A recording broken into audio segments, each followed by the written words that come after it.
Time हमने computer vision को cover किया था, इस बार हम कोशिश कर रहे हैं कि नेचुरल लैंग्वेज प्रोसेसिंग को हम कवर करें और इसमें हमारे पास कोशिश है कि बहुत अच्छे एक्साइटिंग स्पीकर हैं जिन्होंने हैंड्स ऑन प्रैक्टिकली एनएलपी पे काम किया है। मतलब एक तो आप देखते हैं कि उन लोगों के जो कि एक आइडिएशन करते हैं, लेकिन आज मैं आपको उन लोगों से मिलवाऊंगा जिन्होंने प्रैक्टिकली एनएलपी में काम किया और प्रोडक्ट्स को डिलीवर किया। तो हम कोशिश करेंगे कि एनएलपी का कॉन्सेप्ट को अंडरस्टैंड करें और आगे उसको लर्न कर सकें। And second thing as about जिसकी बहुत ज़्यादा ही हाइप हमारे पास बनी हुई है वो है डीप लर्निंग। डीप लर्निंग को ऐसे समझा जाता है कि कोई बीबी क्रीम है जिसको अप्लाई करने के बाद आपके सारे सॉल्यूशंस बाहर आ जाएंगे, लेकिन ऐसा नहीं है। तो व्हाट्स डीप लर्निंग हम एक डॉक्टर अली शुएब से सीखेंगे और फिर उसके बाद उसकी हाइप के बारे में डिस्कस करेंगे हसान से जो कि डेटा साइंटिस्ट हैं लव फॉर डेटा में। Secondly, I am thankful to event host Devin Court, one of the premium community of developers that is run by Mr. Kamran Kadri. Second is Pakistan E-commerce Consortium. They are Anand Kamran that is supporting us from day one since, जिसमें e-commerce की जितनी भी companies हैं वो उनके साथ associated है, वो उनके पेमेंट्स रिलेटेड डिफरेंट एरियाज जो है गवर्नमेंट के साथ हैंडल कर रहे होते हैं, उनको फैसिलिटेट कर रहे होते हैं। सेकेंडली थर्ड मोस्ट जो है हमारे पास वुमेन इन टेक टीके है जिसके साथ हमारी एफिलिएशन है। हमारी कोशिश ये होती है कि जिस तरह के हमारे टेक इवेंट्स होते हैं तो उसमें वुमेन की पार्टिसिपेशन फॉरवर्ड हो, इसीलिए हमने इस पूरे इवेंट की कैंपेन में लास्ट 3 इवेंट्स से हम जो है वो फीमेल्स के लिए फ्लैट 50% ऑफ रखते हैं। तो हमारी कोशिश ये है कि फीमेल्स के लिए एक्सेसिबिलिटी और अवेलेबिलिटी बहुत ईजी हो। Last but not the least Usman institute of technology के लिए हम थैंकफुल है कि जिन्होंने हमें ये छोटा सा वेन्यू प्रोवाइड किया और ये सारी फैसिलिटीज हमें प्रोवाइड की ताकि आज का मीटअप हम कंडक्ट कर सकें। मैं 2 मिनट साइलेंस लूंगा ताकि आप लोग इस एजेंडा को देख लें। ये आज हम एजेंडा फॉलो करेंगे और ये आपकी लर्निंग होगी। जब मैंने पहली दफा उनसे बात की तो दे वर लाइक कि कराची में क्या पोटेंशियल है, क्योंकि पाकिस्तान में तो एआई पे काम हो ही नहीं रहा, तो दे were unaware.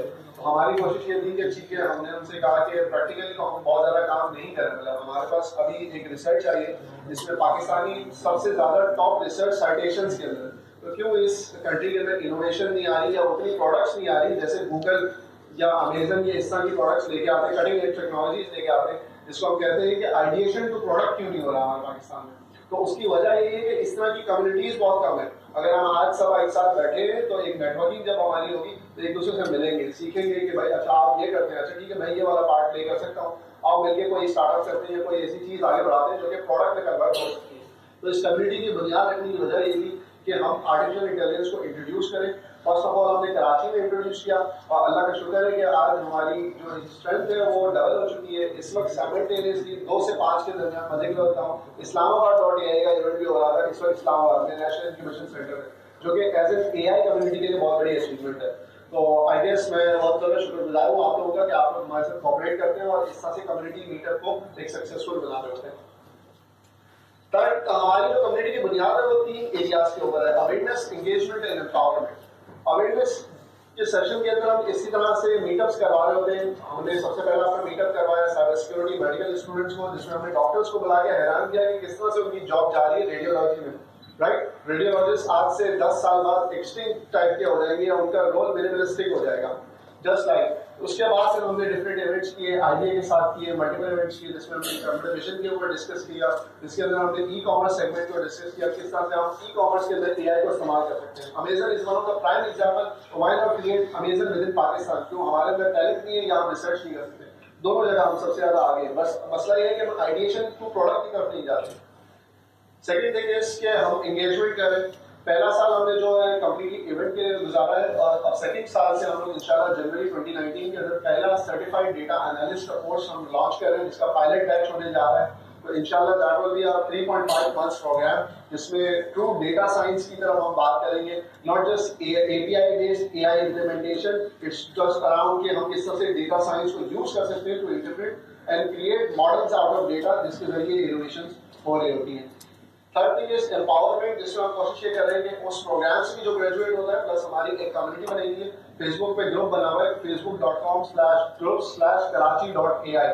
That group particularly works around, जिसमें हमारे पास डिफरेंट कंपनीज पार्टनर है जो कि कराची में एआई एनएलपी कंप्यूटर विजन में काम कर रही है। And what we do is to create a job board over there जहाँ से लोगों को एक्सेसिबिलिटी मिलती है कि अच्छा ठीक है, कराची में भी लोग सवाल पूछते हैं कि डेटा साइंस की जॉब कहाँ है, यहाँ पे एआई की जॉब कहाँ है, एनएलपी की जॉब कहाँ है। हमने वो पूरा बोर्ड बना के दिया है जिसमें अल्हम्दुलिल्लाह इस वक्त 15 एक्टिव जॉब्स मौजूद है जो कि कराची के अंदर विद इन प्रोडक्ट बेस्ड जो लोग काम करना चाह रहे हैं। If you are into this AI, आप जरूर ग्रुप को विजिट करें और उसको फाइंड आउट करें। सेकंड थिंग इज कि एम्पावरमेंट के अंदर दूसरा काम ये है कि not everyone is eligible to come into AI data science, but they want to learn about online courses के थ्रू। हमारा कोर्सेरा के थ्रू एक MOU है जिसमें बेसिकली हमारी तरफ से जो भी अप्लाई करता है financial aid, Coursera generously approve करता है उसको, और एक समझे $50,000 की जो एक उनकी पूरी 3 मंथ 4 मंथ की जो बन रही होती है वो आपको फ्री ऑफ कॉस्ट वो सर्टिफिकेशन आपको प्रोवाइड होती है, जिसमें आप उसके टेस्ट भी ले सकते हैं। It's not just the audit mode, it's complete certification के साथ आपको दे रहे होते हैं। तो इसमें हमने पूरा इनके साथ एक ट्रैक फाइनल किया है जिसमें बिगनर्स लेवल है। हमारे पास अक्सर ऐसे लोग होते हैं जो कि एआई के अंदर सीखना चाहते हैं लेकिन उनको स्टेपिंग स्टोन नहीं मिलता। हमने पूरा बिगनर का एक कोर्स बना के दिया है, उसके बाद intermediate, advance and different streams है जिसमें हम स्पेशलाइजेशन की तरफ जा रहे हैं।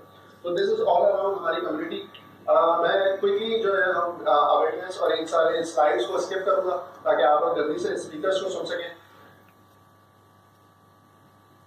ये इस वक्त हमारा सिलसिला है। इस वक्त हमारे पास 3 चैप्टर्स एक्टिवेटेड है। लाहौर.ai हमारे पास एक्टिवेटेड है, इस्लामाबाद.ai एक्टिवेटेड है एंड नाउ कराची.ai।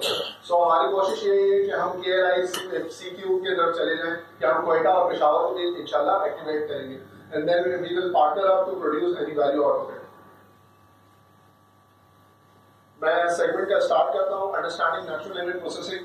तो आई गेस इस वक्त मैं one of the exciting speakers and one of the exciting personality को मैं बताना चाहूँगा जिनको आप सुनेंगे तो आपको खुद भी मजा आएगा और कोशिश करेंगे कि हम आपके लिए एक अच्छी एनएलपी की लर्निंग इम्पार्ट करें।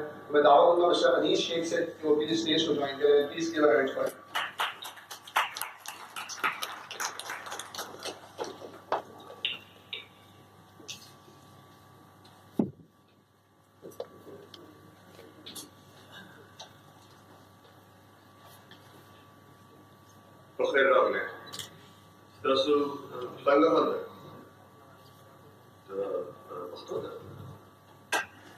You expecting English?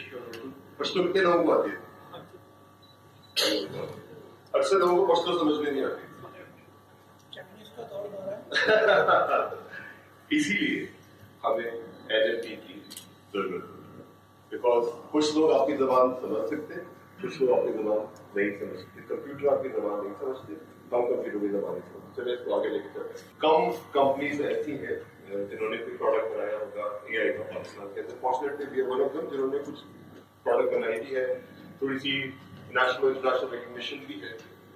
We are developer of the first AI news writing software in the world, one of the first कह सकते हैं, वन ऑफ द फर्स्ट। तो ये हमने काम किया, इसी वजह से थोड़ा सा NLP के बारे में हम बात कर सकते हैं। That's the name of our product डांटिन, जिसको आप सर्च कर सकते हैं, जिससे आपको मिल जाएगा। ये बहुत पुराना हमारा डैशबोर्ड है डांटिन का, जब स्टार्ट किया था।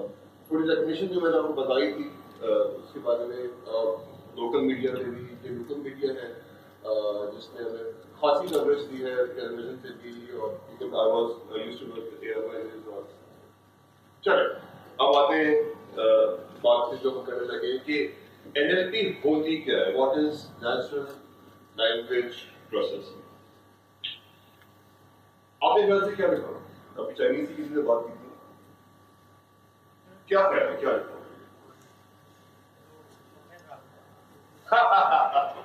कोई और gas, educated gas. I don't know what is Chinese, but educated gas क्या लिखा हुआ है? Hello world, that's a good guess actually. कोई और guess? एक और. The next page जाएगी. चाइनीज में लिखा होता है कि आपकी जेब में घाटी है. Right? आगे लिखना पड़ेगा प्लास्टिक का. प्लास्टिक का. लेकिन इसे guess करना बहुत मुश्किल है. आगे चलिए. This is why we need NLP. बहुत सारे लोग आपकी बात नहीं समझते. बहुत सारे लोगों की बात आप नहीं समझते। तो NLP है, जैसे कि अभी बेसिक बता रहे थे, ये आर्टिफिशियल इंटेलिजेंस की ब्रांच है जो डील करती है नेचुरल लैंग्वेज डेटा के साथ। बड़ा भी हो सकता है, छोटा भी हो सकता है। जो डेफिनेशन आप पढ़ेंगे उसमें लिखा होगा large amount of human language data, but essentially थोड़ा सा भी हो सकता है, चैटबॉट में बहुत बड़ा डेटा नहीं होता, लेकिन बड़ा डेटा हो तो ठीक है कर देगा, लेकिन data which is human language होगा क्या चीज से आप पढ़ सकते हैं। जैसा हम बात कर रहे हैं कंप्यूटर्स को अंग्रेजी नहीं आती, अच्छा अंग्रेजी नहीं आती तो वर्तमान में प्रश्न नहीं आती, वर्तमान में नहीं वो फाइनली मशीन लैंग्वेज से बात करते हैं, वो हमको नहीं आती, हम फाइनली समझते हैं उनकी जबान में समझते। होता ये कि जब हम सॉफ्टवेयर बनाते हैं, आज से नहीं बना रहे, पिछले 30-40 साल से बना रहे हैं, तो हम कुछ रूल्स बना देते हैं इनपुट के, कि इस तरह से कर डालोगे तो उस तरह से इनपुट आ जाएगा, ये फॉर्म भर दोगे तो कंप्यूटर आपकी बात समझेगा, ये फॉर्म नहीं भरोगे इसके समझ नहीं आएगा, वो आपको एरर मैसेजेस देगा कि तुम पता नहीं क्या कह रहे हो, मेरे समझ नहीं आ रहा, इसको ऐसे कर लो, इसको ऐसे कर लो। तो रूल्स बेस्ड सॉफ्टवेयर हमेशा बनते रहे, लेकिन हम क्या करें कि हम जब लिखते भी हैं, अगर कंप्यूटर पे लिखते हैं, इंटरनेट पे लिखते हैं, गूगल पे लिखते हैं, तो हम अपनी जबान में लिखना पसंद करते हैं, या छोड़ो जबान पे लिखना पसंद करते हैं। अगर हमारे पास माइक हो जाए तो हम आराम से अपनी जबान में बोल दोगे भाई मुझको बता दो ये कहाँ से मिलेगा। जैसे कि आप में तो बहुत सारे लोग सिरी इस्तेमाल करते होंगे, गूगल की जो असिस्टेंट है उसको इस्तेमाल करते होंगे, आराम से बोलेगा ढूंढ दो, ढूंढ देता है। That is on natural language. तो फॉर एग्जाम्पल मैं उर्दू पढ़ सकता हूँ और लिख भी सकता हूँ, ये मेरे लिए सबसे आसान है क्योंकि उर्दू मेरी जबान है। फ्रेंच में मैंने ये चीज लिखी जो साहब जो अल्फाज फ्रांसीसी में बोलते हैं उनके लिए फ्रेंच बोलते हैं। तो हर आदमी अपनी जबान बोलता है जो रिफ्लेक्ट करती है उसका बैकग्राउंड, उसका जेंडर, उसकी एथनिसिटी, उसकी एज, उसकी एजुकेशन और प्रोफेशन, ये बहुत जरूरी है। कुछ फ्रेजेस ऐसे होते हैं जो अगर आप कराची में रहते हैं वो मिडिल डिग्री वाले इस्तेमाल करते हैं, नॉर्थ वाले इस्तेमाल करते हैं, डिफेंस वाले इस्तेमाल नहीं करते। कुछ फ्रेजेस ऐसे होंगे लाहौरी इस्तेमाल करते हैं, कराची इस्तेमाल वाले इस्तेमाल नहीं करते। कुछ पेशावर में इस्तेमाल होती है, हमें समझ भी ना आए कि वो बात क्या करते हैं। मेरे दोस्त हैं, हम लाहौर में काम करते हैं 10 साल, जब हम अपनी कराची की स्लैंग में बात करते थे, उर्दू बोल रहे होते थे, तो लाहौरियों में देख रहे होते थे ये लोग बोल क्या रहे हैं, नहीं समझ में आती थी। तो अब एनएलपी के चैलेंजेस क्या होते हैं?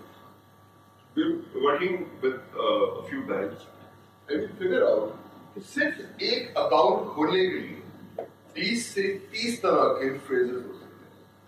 अगर वो लिखे मुझे अकाउंट खोलना है, अकाउंट कैसे खोला जाए, अकाउंट खोलने का तरीका क्या है, बैंक पैसे कैसे रखे जाए, आपको अकाउंट का फॉर्म कहाँ पड़ा हुआ है, ये सब चीजें एक तरफ पॉइंट करेंगे कि मुझे बैंक अकाउंट।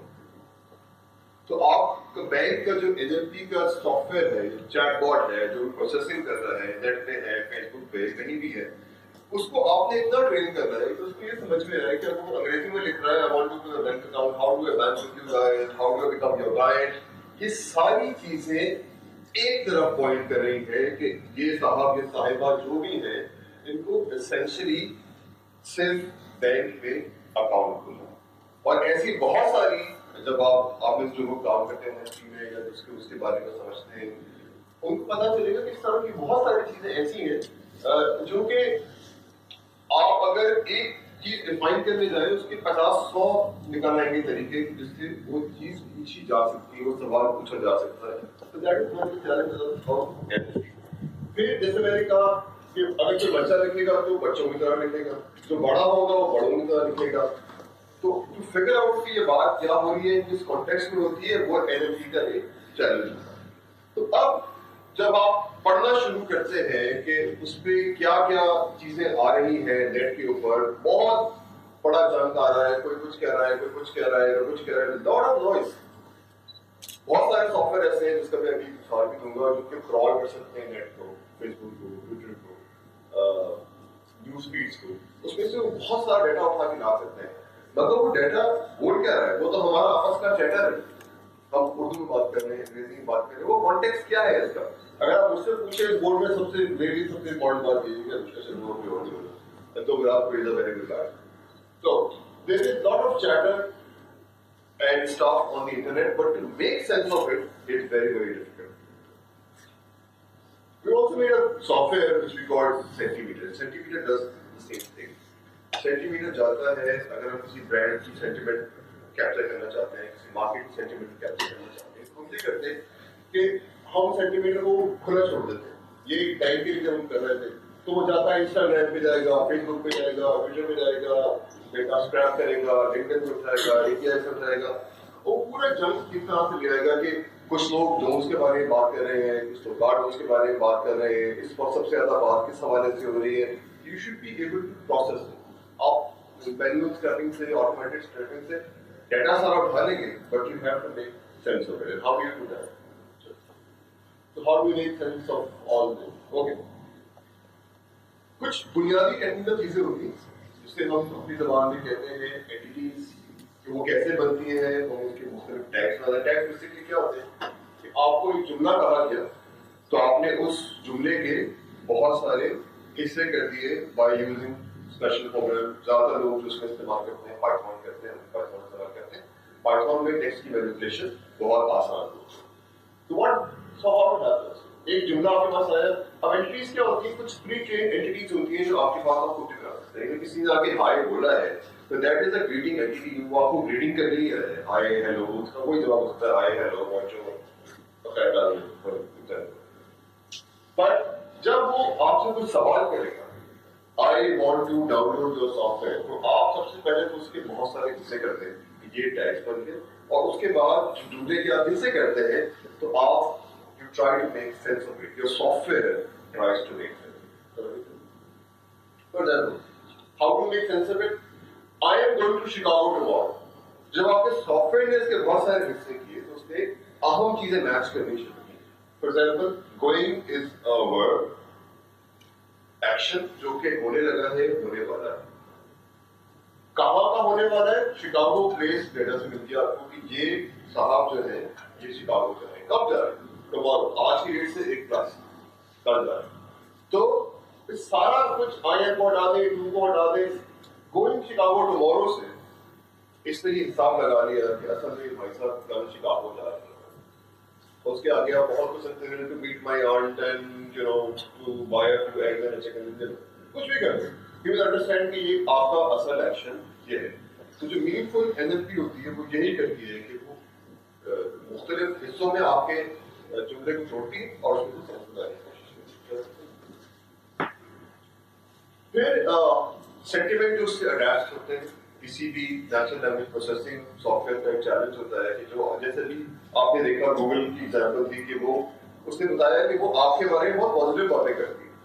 ये कैसे होता है? तो इसकी एक अलग साइंस है. बिकॉज जैसे मैं लिखा ऊपर ग्रेट, ग्रेट इज गुड, तो ग्रेट नेगेटिव भी हो सकता है.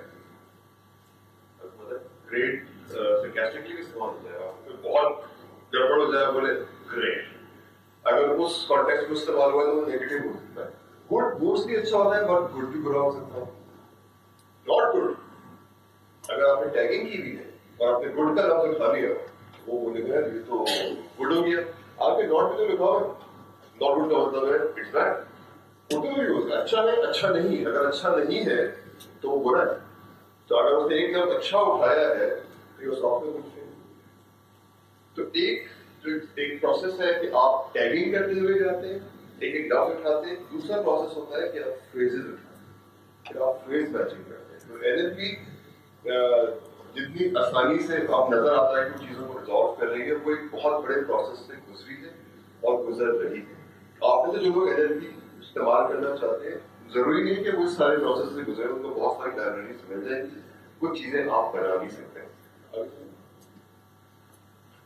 अगेन ग्रामेटिक पैटर्न्स, ये एक ऐसी चीज है जिसमें मैं सारी अगले पूरे हफ्ता बात कर सकता हूँ. तो मैंने इसको एक स्लाइड में डालने की कोशिश की.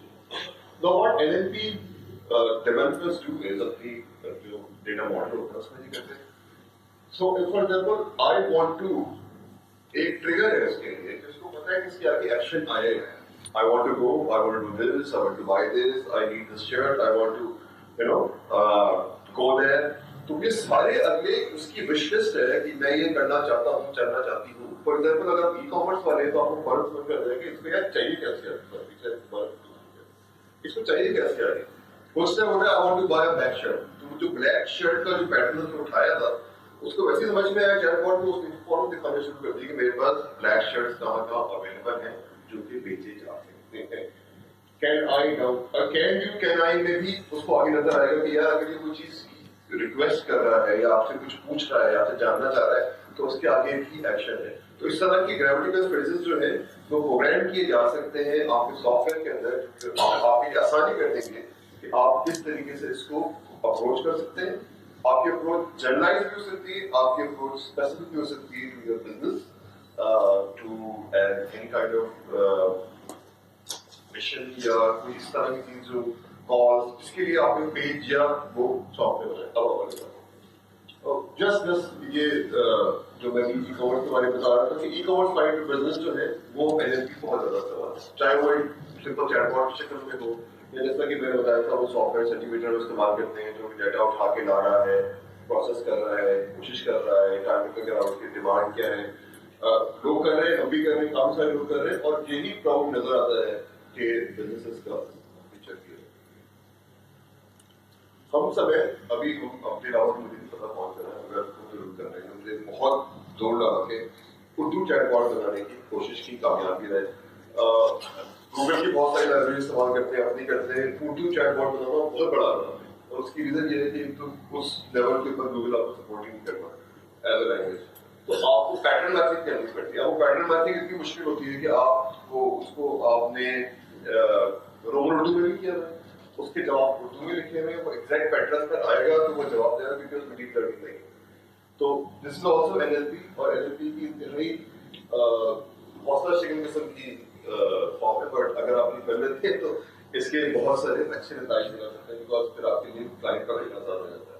This is what we have done, I hope somebody else is doing too, मगर जो भी कर रहा है वो बहुत मेहनत कर रहा है, कर रहा है, इसलिए आपको एक लफ्ज जो है ना वो करना पड़ता है। और क्योंकि हम we are talking with few startup banks तो हम उनके लिए प्लान करने की कोशिश कर रहे हैं इंटरैक्टिव चैटबॉट उनके शेड्यूल के हिसाब से बताया कि ये जो बैंकिंग या जो ट्रांजैक्शन हो रही है ये सही है या गलत है या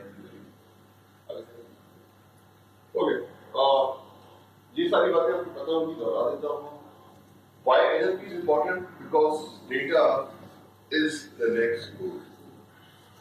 आगे चल के जो सबसे इम्पोर्टेंट आपकी करेंसी होगी, कमोडिटी होगी, वो डाटा है। डाटा ही बिकेगा, डाटा में ही ट्रेड होगी और जिसके पास डाटा होगा वो ही बादशाह होगा। और उसके साथ साथ जब एनएलपी की कैपेबिलिटी आपके पास एडवांस एनएलपी कैपेबिलिटीज होंगी वो डिटरमाइन करेगी कि आप डाटा के साथ कितना खेल सकते हैं, उसे कितना समझ सकते हैं और आगे अपनी बिजनेस को हेल्प कर सकते हैं।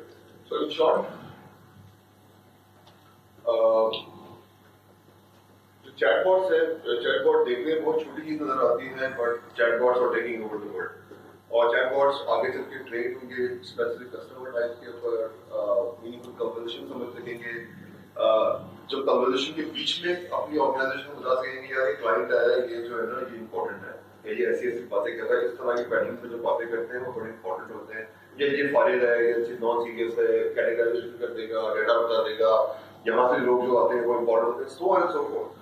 तो जब आप उससे बात भी कर रहे होंगे तो वही भी आपको एनालाइज करके आपके बिजनेस आपकी कंपनी को बता रहा होगा कि व्हाट इज गोइंग ऑन। और ये जो सेंटीमेंट एनालिसिस ये सेंटीमीटर जो हमारा सॉफ्टवेयर है इसकी रोशनी में जो आपके पास डाटा या एनएलपी के एनालिसिस आएंगे उसकी रोशनी में आप अपनी लॉन्ग टर्म और short term strategy. So in short, NLP natural language processing, NLU natural language understanding and NLP natural language generation, ये वो चीजें हैं जो आपका फ्यूचर बनाएंगी। We are working और जब आप they're all interrelated, हम NLG यानी कि natural language generation पे काम करते हैं लेकिन हमें एक्सटेंसिवली NLG और NLP की टेक्नोलॉजीज को अप्लाई करना पड़ता है ताकि हमारा जो सॉफ्टवेयर है वो अलाइन रहे। आपका बहुत बहुत शुक्रिया। एक चीज अभी बेसम ने कही थी कि इनके बोर्ड के ऊपर कुछ कंपनीज को पता है जो हायरिंग कर रही है। वी आर हायरिंग टू, अगर आप जैसे कुछ लोग हैं जो कि काम करते हैं एआई स्पेस के अंदर, पाकिस्तान के सलमान या बैठे हुए सलमान या बैठे हुए कॉन्टैक्ट है, मैं भी यहाँ बैठा हूँ, आप मुझसे कॉन्टैक्ट कर सकते हैं if you are looking for employment. Thank you very much. Thank you so much for Anis for being so generous. अब देखिए फायदा यही है, कम्युनिटी होगी तो ऐसे लोग आएंगे, आप लोग मिलेंगे और एक दूसरे से बात करेंगे तो अपॉर्चुनिटीज भी बनेंगी और कई प्रोडक्ट्स भी डिवाइस होंगे। ये साथ रहने का फायदा है। इसके बाद मैं फौरन बुलाना चाहूँगा टाइम वेस्ट किए बगैर उमैर हनीफ को, जो कि बेसिकली रियल लाइफ केसेस आपको डिफाइन कर रहे होंगे एनएलपी के। there is some experience to it. जब NLP का नाम आता है, जब हम सोचते हैं NLP का, तो सबसे पहले जो माइंड आता है वो सेंटिमेंट एनालिसिस का आता है कि उसी के ऊपर एक यूज केस था, बल्कि 2 यूज केस हैं, उसी के ऊपर काम किए में 2 यूज केसेस हैं। एक सेंटिमेंट एनालिसिस था। सबसे पहले जो उसका टारगेट था, जो मैं आपको यूज केस की थोड़ी सी बैकग्राउंड बता देता हूँ, वो ये था कि स्लाइड आई था ट्विटर जो है वो बहुत आवाम यूज करती है और बहुत सिविलाइज्ड आवाम यूज करती है। उसमें पॉलिटिशियंस भी होते हैं, एंकर पर्सन्स भी होते हैं, एंड आपके न्यूज कास्टर्स भी होते हैं, और अच्छे ब्यूरोक्रेट्स वगैरह सारे अच्छे होते हैं। जो फेसबुक वाली आवाम है वो वाली ट्विटर की आवाम नहीं होती। उनकी ओपिनियन मेकिंग होती है, वो ओपिनियन बना रहे होते हैं, वो ओपिनियन डिलीवर करते हैं। तो बेसिक आइडिया ये था कि किसी भी कंपनी की ब्रांड नेम कैसा चल रहा है मार्केट में। अच्छा, वो कंपनी जो है वो मेरा एमडी शामिल हुआ है तो मैं नहीं बता सकता उसका नाम, लेकिन ये है कि वो कंपनी बहुत बड़ी है और वो समझ लो वो शेयर्स में डील कर रही है। तो उसका अगर नाम बहुत मैटर करता है कि भाई इस कंपनी ने इतना लॉस कर दिया, इस कंपनी ने इतना हाई कर दिया और इस पे इतना लोग बात कर रहे हैं। तो जो यूज केस ये था कि हमें ये निकालना है कि कंपनी का नाम जो है वो क्या चल रहा है पूरी मार्केट के अंदर, कि अब वो पॉलिटिशियंस उस पर क्या कह रहे हैं, ब्यूरोक्रेट्स कितने कर रहे हैं, शेयर होल्डर्स कितने पैसे डाल रहे हैं। तो एक पूरा का पूरा मॉडल जो है वो मेरी कंपनी ने प्रपोज किया था। वो एक प्रोडक्ट था, लेकिन वो सीईओ ने लिया था। ये जो प्रोडक्ट था ये कंज्यूमर बेस भी था। ये सारा का सारा सीईओ की स्क्रीन पे, सीओओ की स्क्रीन पे, सीआईओ की स्क्रीन पे चल रहा था। तो ये एग्जीक्यूटिव लेवल का प्रोडक्ट था। अच्छा, सबसे पहले जो हमने ये किया कि extracting tweet stream from Twitter premium API. अगर आप लोगों को पता हो कि ट्विटर से अगर डेटा निकाला हो तो ट्विटर की 2-3 एपीआई है। एक है स्टैंडर्ड एपीआई, एक प्रीमियम, एक एंटरप्राइज एपीआई। जो पाकिस्तान के अंदर अनफॉर्चुनेटली सिर्फ लोग जो है वो ट्विटर स्टैंडर्ड एपीआई पे काम कर रहे हैं। प्रीमियम एपीआई का किसी को पता भी नहीं, क्योंकि जब मैं इस फील्ड में आया और मुझे जब फॉरम्स मैंने पोस्ट किया, मुझे मसले उठाया है, तो टू बी वेरी ऑनेस्ट ये डिस्करेजिंग है, लेकिन मुझे कोई अच्छा रिस्पॉन्स नहीं मिला कि यार इसका ये जो सॉल्यूशन, वरना आप फॉरम्स में देख रहे हैं। तो मैं ट्विटर की फॉलो पर गया, मेरा कुछ ना कुछ मसला हल हो गया। लेकिन प्रीमियम एपीआई का फायदा ये होता है, फिल्टर्स होते हैं, पैसे लेते हैं, फिल्टर्स होते हैं और सारे ट्वीट्स जो है वो निकाल के दे रहे होते हैं।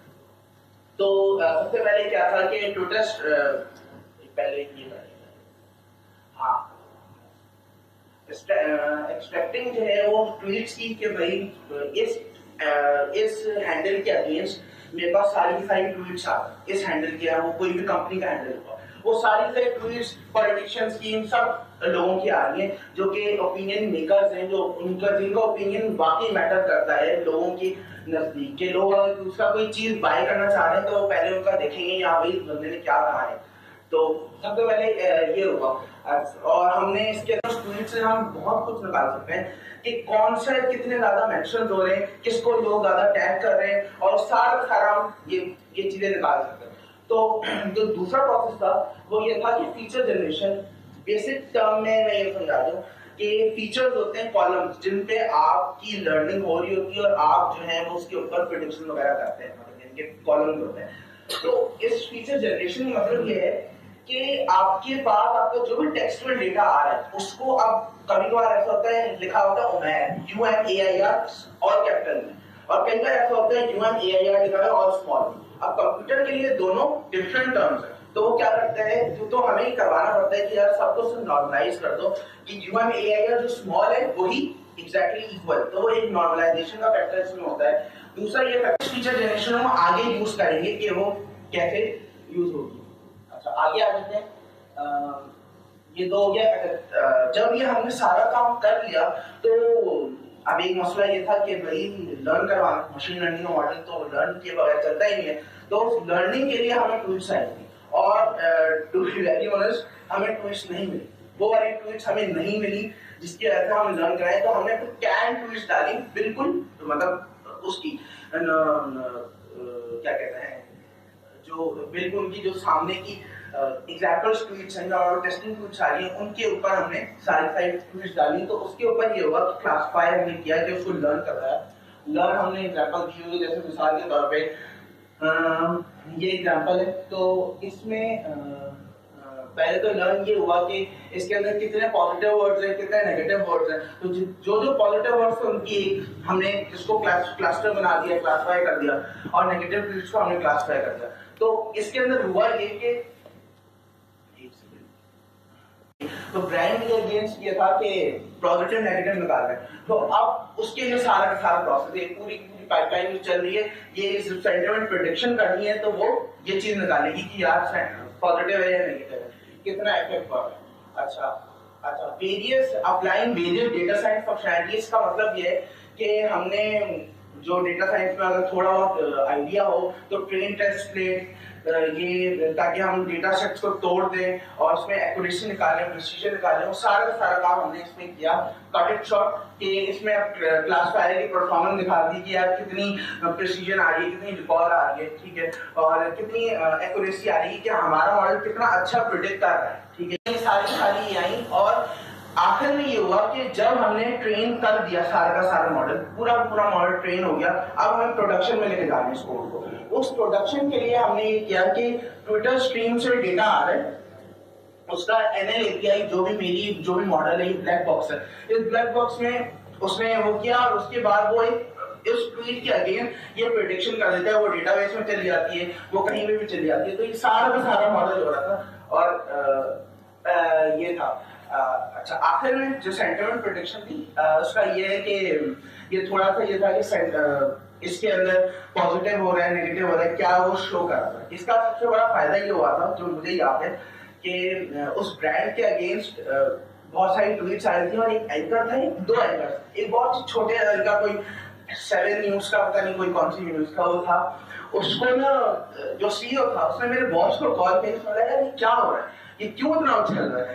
तो क्यों बोला कि यार क्यों, मतलब क्या हुआ, कहते यार ये नेगेटिव हमारे बारे में पोस्ट कर रहा है, तो जरा उसको बोलो क्या करे ना। अच्छा भाई, उन्होंने बोला भाई जरा इजी हो रहा है, क्या हो रहा है।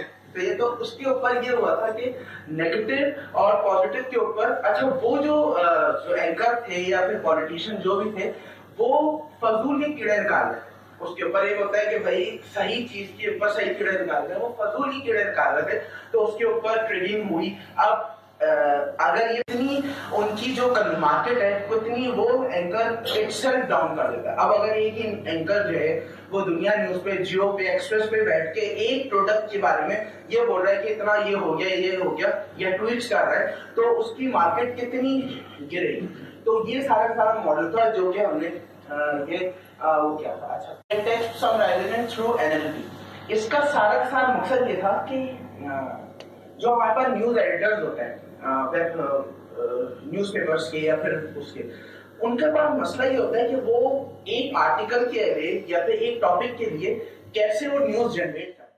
Kind of like what we do with artificial intelligence, everybody knows that we try to mimic a human behavior, right? So it kind of goes the same way.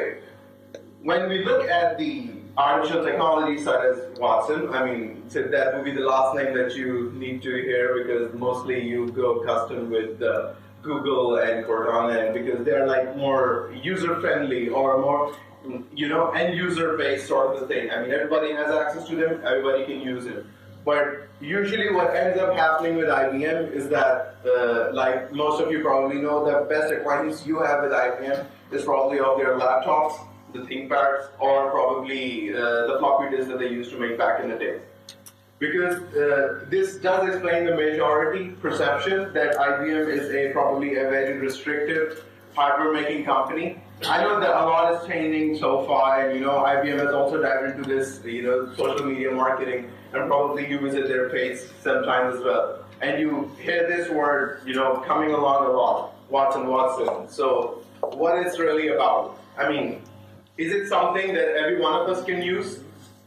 I'm afraid, yes, you can, because it comes as a part of our cloud, and on cloud we offer like these free live services that everybody can use, and all of these are like API-based sort of thing.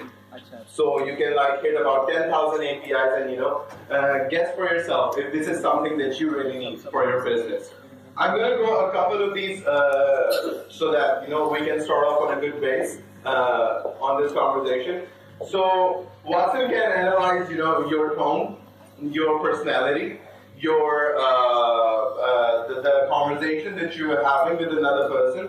So it's kind of like if your business require you to actually communicate or target a market base that you have never had, then you can use something like Watson API that comes in like 15 different shapes on cloud, and see where your use case fits the best.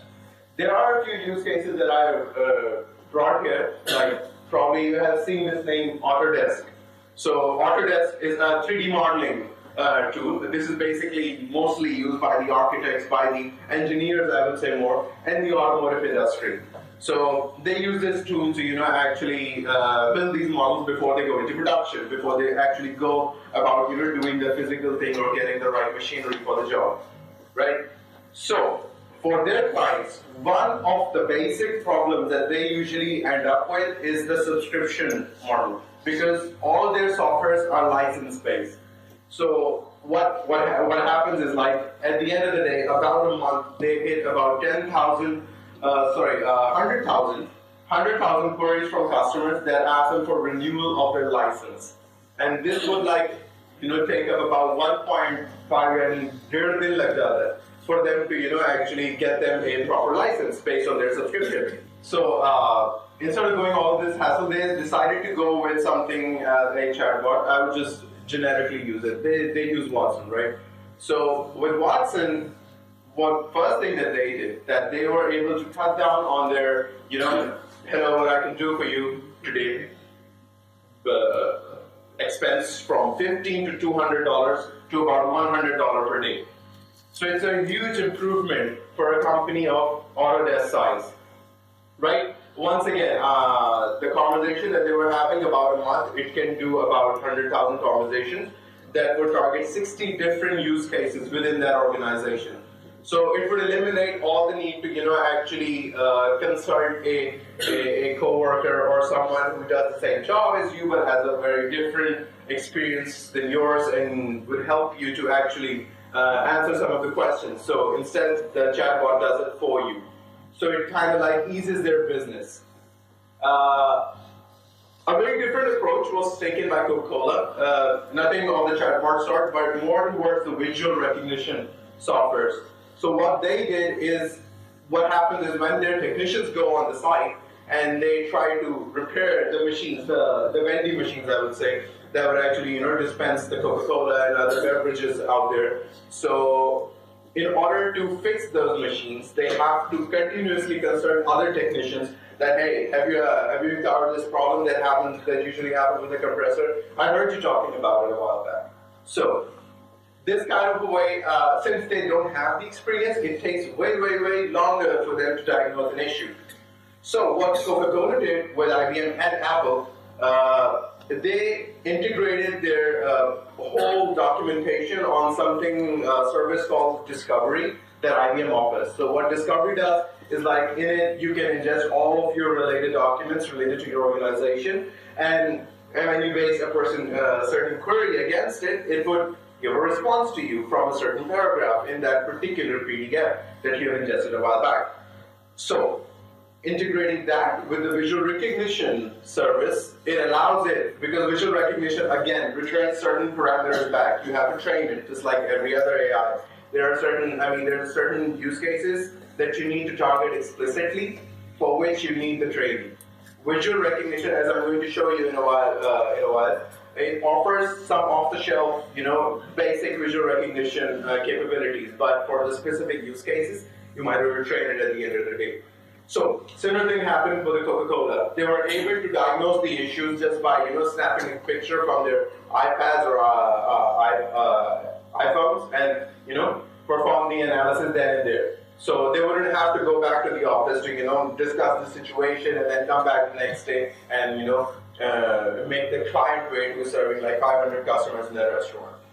So all of this is for the, I would say, in the efficiency of the improving the efficiency of the organizations that exist today, the big organizations. So moving forward. Okay, so our goal today, I'll just brief you. I was thinking about doing 5 services, so I'll just go over 3. So to give you a very basic idea of as to what you can expect if you visit the cloud platform. So NLU is one of them. NLU allows you to actually explicitly identify if a tone in a certain passage is of anger, is of disgust, is of happiness, if someone likes your comments or not, so on and so forth. This is a basic, we'll say a demonstration, a demo made from the APIs that were already ingested in there. So once you click Haven, analyze it, get out these sentiments for you. So it thinks that the overall tone was positive. The emotions that are involved in there, mostly joy. There was a bit of sadness in there. So the AI is actually assisting you in your daily job. Instead of you doing this behind the desk, assessing each and every customer and trying to guess out what they really want, the API does it for you. So you can base your results on this. So this was a bit of a natural understanding. So within the concepts and within the categories, it also categorizes the results for you. Let's say if a student belongs to a certain university, it's going to write it as university/student. So it's going to classify things for you if you ever need it in your data in a certain sort of a way. So moving forward. The next service would be our personality insight. So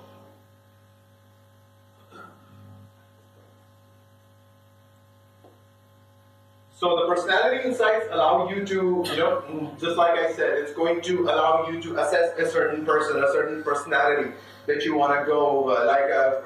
I've been hearing about social personalities such as Novak Sharif or other political personalities that you want to, base your analysis upon. So you can use the trigger handler, like this esteemed gentleman was telling you about how you can actually analyze the trigger data. So you can use all of that and ingest it in this service called Personality Insight, and it's going to, define all the characteristics for you, like based on the 32,000 words that they have written on Twitter.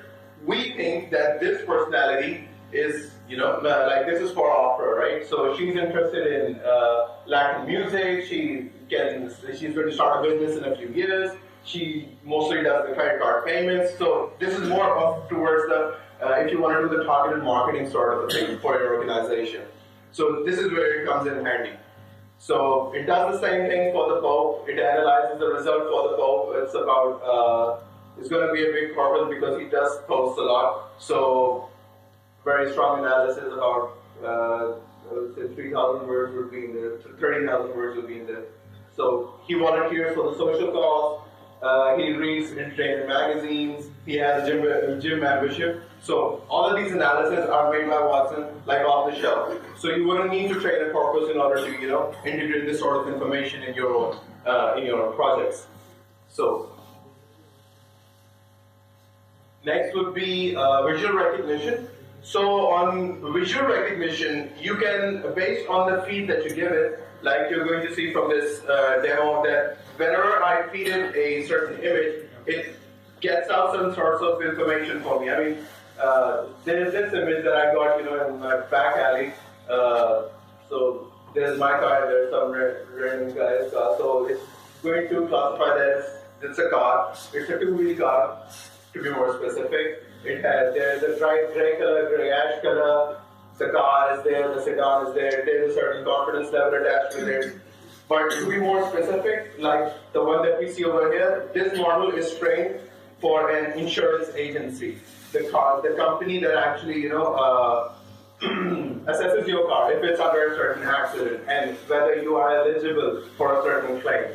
So they can feed it to this corpus that they build on the back end because, again, data is everywhere. Data is with every other organization that you go out to. Because when you bring your car to them or when you ask them to visit a certain area, they're going to take certain pictures of your car against which the claims will be made legal.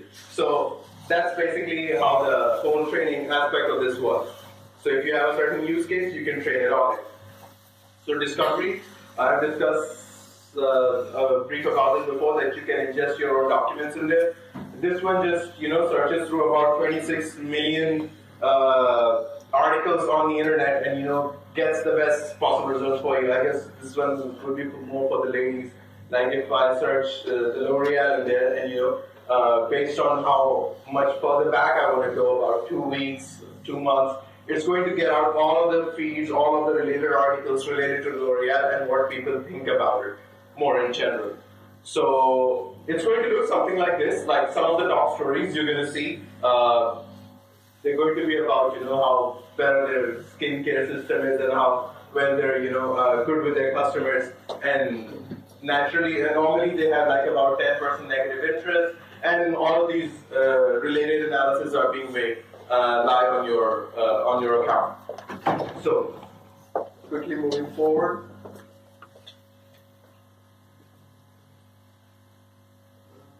So just a normal conversation I'm going to make with you, and that conversation I will say I have a version of it on the dashboard. So basically, what happened is because I see young faces more over here, so I'm going to relate this most to you.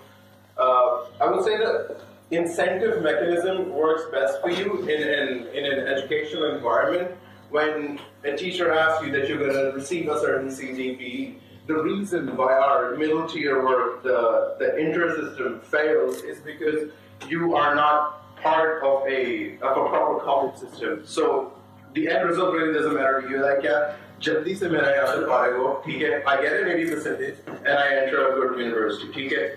ये जो पूरा जो बीच का period होता है, इसके लिए आपकी कोई खास मीनिंग नहीं होती. Probably, I don't know, आप लोग कितने अच्छे दोस्त बनाने में, लेकिन I don't think ये किसी के दोस्त होंगे उस टाइम से, उस पर्टिकुलर 2 साल के अंदर. जो मोस्टली आप लोग के दोस्त होंगे, probably आपके स्कूल से चलते आ रहे होंगे, या probably आपकी यूनिवर्सिटी में होंगे, ठीक है?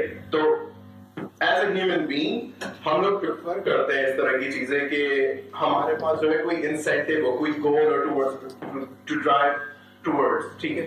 अब यूनिवर्सिटी के अंदर आप होते हो, मुस्तकिल आपको जो है आपस में कंपैरेटिव नेचर होती है, आपको रैंक किया जाता है कि यार if you receive a 4 CGPE, you're classified as the greatest guy in the world, ठीक है? और आपको जो है like by third year you have a job in your hand, right?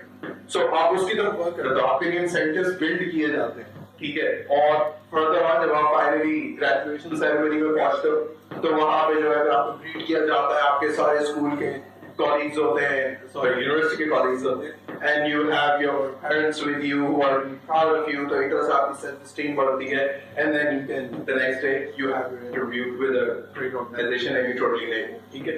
Because you have owned this entire process, और आप लोगों की probably 3.5 आई, अगर कम लोग नहीं वो भी खुश होते हैं, क्योंकि 2.5 होती है ना, वो भी खुश होते हैं, चलो यार जानते छुट्टी, सही है? तो पूरा एक इंसेंटिव मैकेनिज्म डिजाइन किया हुआ है इन सारी क्या कहते हैं यूनिवर्सिटीज ने. इसका सिमिलर क्वेश्चन मैंने इसके अंदर किया था. आई थिंक इसको तो बहुत सवाल है.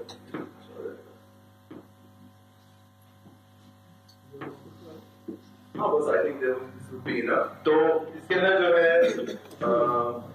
One back. सो या फर्स्ट वन. So थोड़ा सा सिंपल वर्जन इसका थोड़ा सा टाइप आउट करके करनी कोशिश की थी कि इसके अंदर वाटसन की एक तरह से रिस्पॉन्स आता है. And it thinks that my speech will be 0.5% positive. It has more element of joy in there. And this is like some of the keywords that I highlighted from my conversation. And there is a classification, education, homework, so it has classified them accordingly. And moving forward,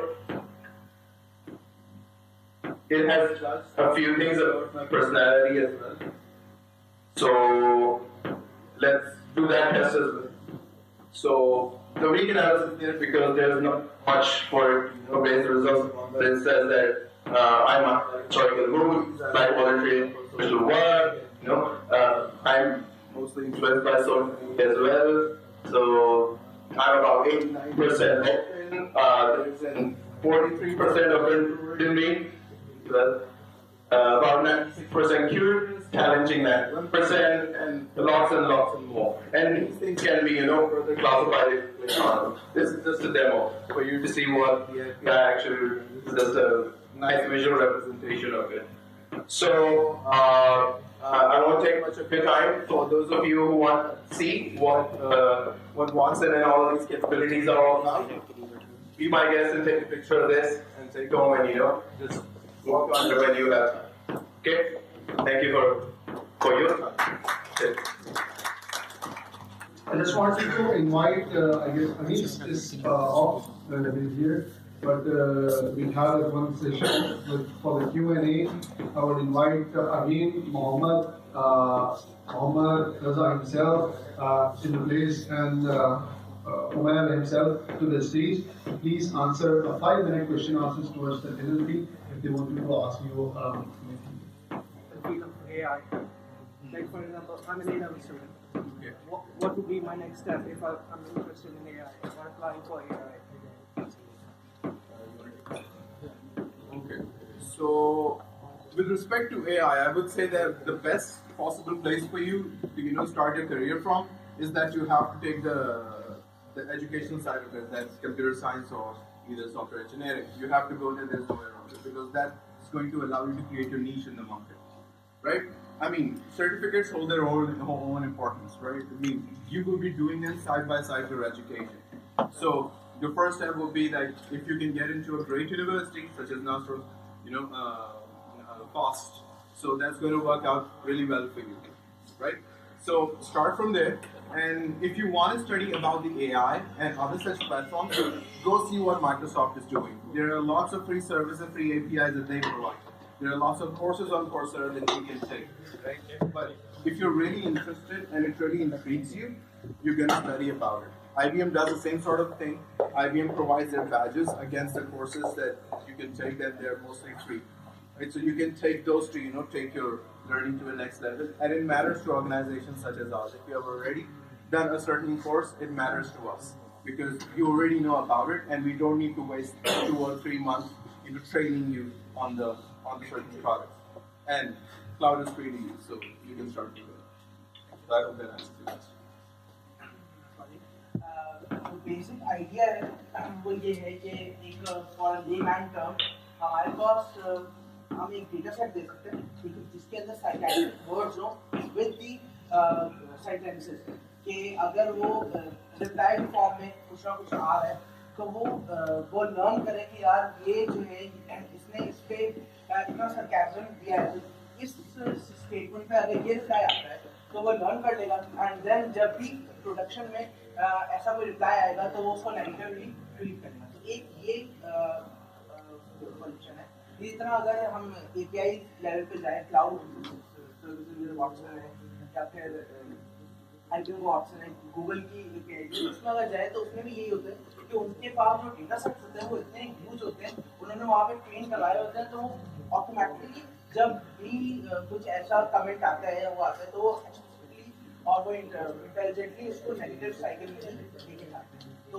इसका ये तरीका है कि और ये तरीका नहीं है कि रूल बेस्ड इंजीनियरिंग तो हो नहीं सकता आपके पास साल के साल बहुत सारा डेटा होता है कि वो आपका जो मॉडल है वो लर्न करे उसको और देन प्रेडिक्ट करे। इट्स जस्ट एन एग्जांपल कि अगर मैं आपको कहूँ कि बच्चे को जैसे बताते हैं कि ये जो व्हीकल है इसके 4 पहियों में एक गाड़ी होती है राइट तो it doesn't risk me out कि अगर मैं उसको बार-बार यही चीज़ दिखाऊँ तो ये गाड़ी होती है इवेंचुअली आपका सवाल ये होगा कि आप ये पूछना चाह रहे हैं कि फॉर एग्जांपल एक मैं गाड़ी दिखाऊँ सेडान और फॉर एग्जांपल एक ट्रक है तो दोनों के 4 पहिए हैं तो क्या ये यही सीख लेगा कि ये गाड़ी होती है या सेडान और ट्रक में डिफरेंस सीखेगा तो ये मल्टीपल एस्पेक्ट्स होते हैं एक कोई कभी भी एक मॉडल एक वक्त में एक मॉडल नहीं चल रहा होता बल्कि देयर आर मल्टीपल मॉडल्स जिनके एंड पे दूसरा मॉडल एक्टिवेट होता है मतलब अगर हाँ है तो ये मॉडल एक्टिवेट करो अगर नहीं है तो ये वाला मॉडल एक्टिवेट करो this is how artificial intelligence works. Models working with other models, making a simulation of overall about topic. Data collection भी डेटा कलेक्शन भी ये नहीं होती कि ना आपने एक जगह से ले लिया आपके पास सोशल मीडिया का अलग डेटा आता है फिर ब्लॉग्स का आपको अलग लेना होता है फिर ट्विटर स्ट्रीम का अलग लेना है मतलब एक सोशल मीडिया पे देखा जाए तो बहुत सारी चैनल से डेटा आ रहा होता है उसको एक जगह फॉर्मुलेट करना ये एक अलग टास्क है तो ये सारे जो उन्होंने बात की मैं ऐड अप कर रहा हूँ जो टास्क है वो ये है कि इतना सारा डेटा आ रहा है डिफरेंट चैनल से, उसको एक जगह चैनलाइज करके फिर हमें उसकी ट्रेनिंग वगैरह करनी है, देन हम प्रेडिक्शन के फेवर में आ जाएंगे कि हम प्रेडिक्शन कर सकते हैं। तो डेटा बहुत सारा हर स्ट्रीम से आ रहा होता है, तो उसको चैनलाइज करना तो एक जगह रखना ही बहुत हेल्दी काम है। What's the agenda of IBM being here locally and operating? Right. So I guess I'm going to give you a clear picture of as to what we do over here, right? So mostly IBM is selling its servers in Pakistan, right? Because that's where the revenue comes from. Let's be honest, right? Because I guess major banks are hosted on it, HBL, and there's a certain portion of it that's running on our system. It's right upstairs. So that's where we find the money from, right? And there are other solution sellings as well that we sell mostly off-the-shelf solution, because in Pakistan you get this roadblock that nobody wants to invest in the development part of things. If I sell them cloud today, they're still going to have to work on, actually developing stuff, integrating Watson in this and that, and, worrying about what needs to be public, what's not. So they would still prefer that if we sell them SaaS. Right, and we sell it in the form of APIs. The way Mizan exposes its API in the hackathons, and there's one more bank, I think, Pala. They're using our API Connect. So this is like a off-the-shelf SaaS solution. So this is where the IBM generates its revenue in Pakistan. That's where the pain point is for the banks, because they want this to be in the linguistic part of things. I mean, Urdu is like one of the things that they want to target. Watson, it's not there, plain and simple. When it's going to come? Probably next year, because we have this internal news floating around. We get these internal blogs on our network. There's probably going to be something in Hindi, probably by June or July, because they have all of the RAD set up in India. So probably it's going to come next year. So that's where the progress is. Thank you so much again, आप सबका कि आप लोग stage पे और बना के AI के बारे में बनाइए, आप बनाना मैं बात होती है, but कराऊँ आप AI बनाना, मैं इसको की संभालूँ। टेक्निक्स है, past years के दरमियान भी बहुत से AI किया गया, the first AI was if then else, then से काम करते हैं, how they are so efficient कि दुनिया के जो top robots हैं वो human से compete कर पाते हैं। So what is the technology behind deep learning? तो इसको explain करने के लिए हमारे पास दो ज़बरदस्त speakers हैं जो कि on ground इन चीज़ों में काम कर रहे हैं, and they will be working out and debating out. तो मैं दावत दूंगा, देर ना लगाऊंगा और कहूँगा कि मोहम्मद अली शुएब साहब प्लीज स्टेज को ज्वाइन करें और प्लीज एक्सप्लेन करेंगे डीप लर्निंग क्या है। There will be people who know artificial intelligence a lot better than me. So there are things that I've completely omitted. बहुत सारी mathematical handles मैंने omit किए और कुछ चीज़ों को I overly simplified. सिर्फ इसलिए कि हम 20 minutes में कोशिश करके इसको cover कर सकें artificial learning को. Before I skip my introduction, right? So before we start discussing deep learning, I will start by discussing the world that we live in. So the world that we live in is a mathematical world. And this is what Galileo said, that mathematics is the language in which God has written the universe. And Galileo was not the only person who said it. There were a lot of mathematicians who have said that our world is mathematical. Or some mathematics is simple mathematics and some mathematics is hard. Like, easier to understand, some is hard to understand. Some mathematics we can intuitively perceive, and some of it is not perceivable by us. लेकिन wait, अगर तो दुनिया mathematical है और mathematical है दुनिया, तो why not everyone is a mathematician? बहुत सारे लोग हैं. अगर आप किसी से भी randomly पूछेंगे कि what was your least favorite subject in the school was, so they most probably say that it is mathematics. So how do we go about living or navigating through this life or utilizing it or actually doing a very good job being a very successful species as being used? लोगों को छोड़े, has anyone ever seen a dog catch a frisbee? I mean, it is an amazing thing. अगर किसी ने नहीं देखा तो YouTube पे इसकी बहुत सारी वीडियोस हैं and I'm guilty of being addicted to this actually. So no one can say that a dog doesn't know Newtonian equations. Clearly it doesn't. But watching a dog catch it, you probably know that a dog has a sense of these. So how does the dog do it? How does it do it? So we discussed that too. that dog has something remarkable which makes it understand this mathematical universe. So before that, before I delve into it, we discussed what is mathematics, what I call mathematics. Now, is there a mathematician here? So thankfully there is no mathematician here. So because now whatever I be doing, it is considered less to me in mathematics actually. So what I consider mathematics, and for the sake of our discussion here, is our world is made up of functions. And what is function? Function is just a process such that if you give an input to it, it would give you an output. Now that could be anything. That input could be anything. That input could be, let's say, for example, temperature in Fahrenheit, and would give you temperature in Celsius, for example. It could be things like the velocity of frisbee or the weight of frisbee, and where the output would be, where it's going to land. And everything here, everything in this world is made up of functions. These inputs could be so many variables, could be one variable, and these are complex functions. And there are infinite amount of possible functions that are present. Now coming back to the dog, how does it do it? So the dog has something remarkable. It has this. It has the brain. And what does the brain do? A brain is an approximator. What it does that if you show brain data in the form of input and output, if you show it data, it would eventually try to approximate that function really well. And this is what the brain does. But how does the brain do it? ये है हमारा million dollar question. How does the brain do it?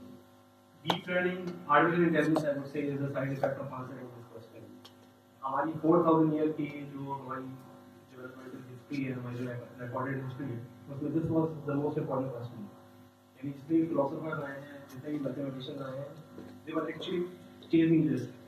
How do you think? So deep learning is actually it is trying to answer this question. Or artificial intelligence ka big chunk is deep learning. If not all of it. So this is basically usually in the community it is never touched on. It is considered a black box. But I would try to attempt a brave thing here. I would try to open the black box for once. Yeah. So how does the brain work? This is a question.